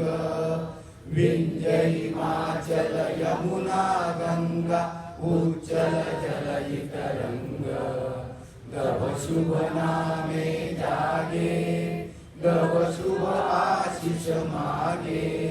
गाये तव जय गाथा, जनगण मंगलदायक जय हे भारत भाग्य विधाता. जय हे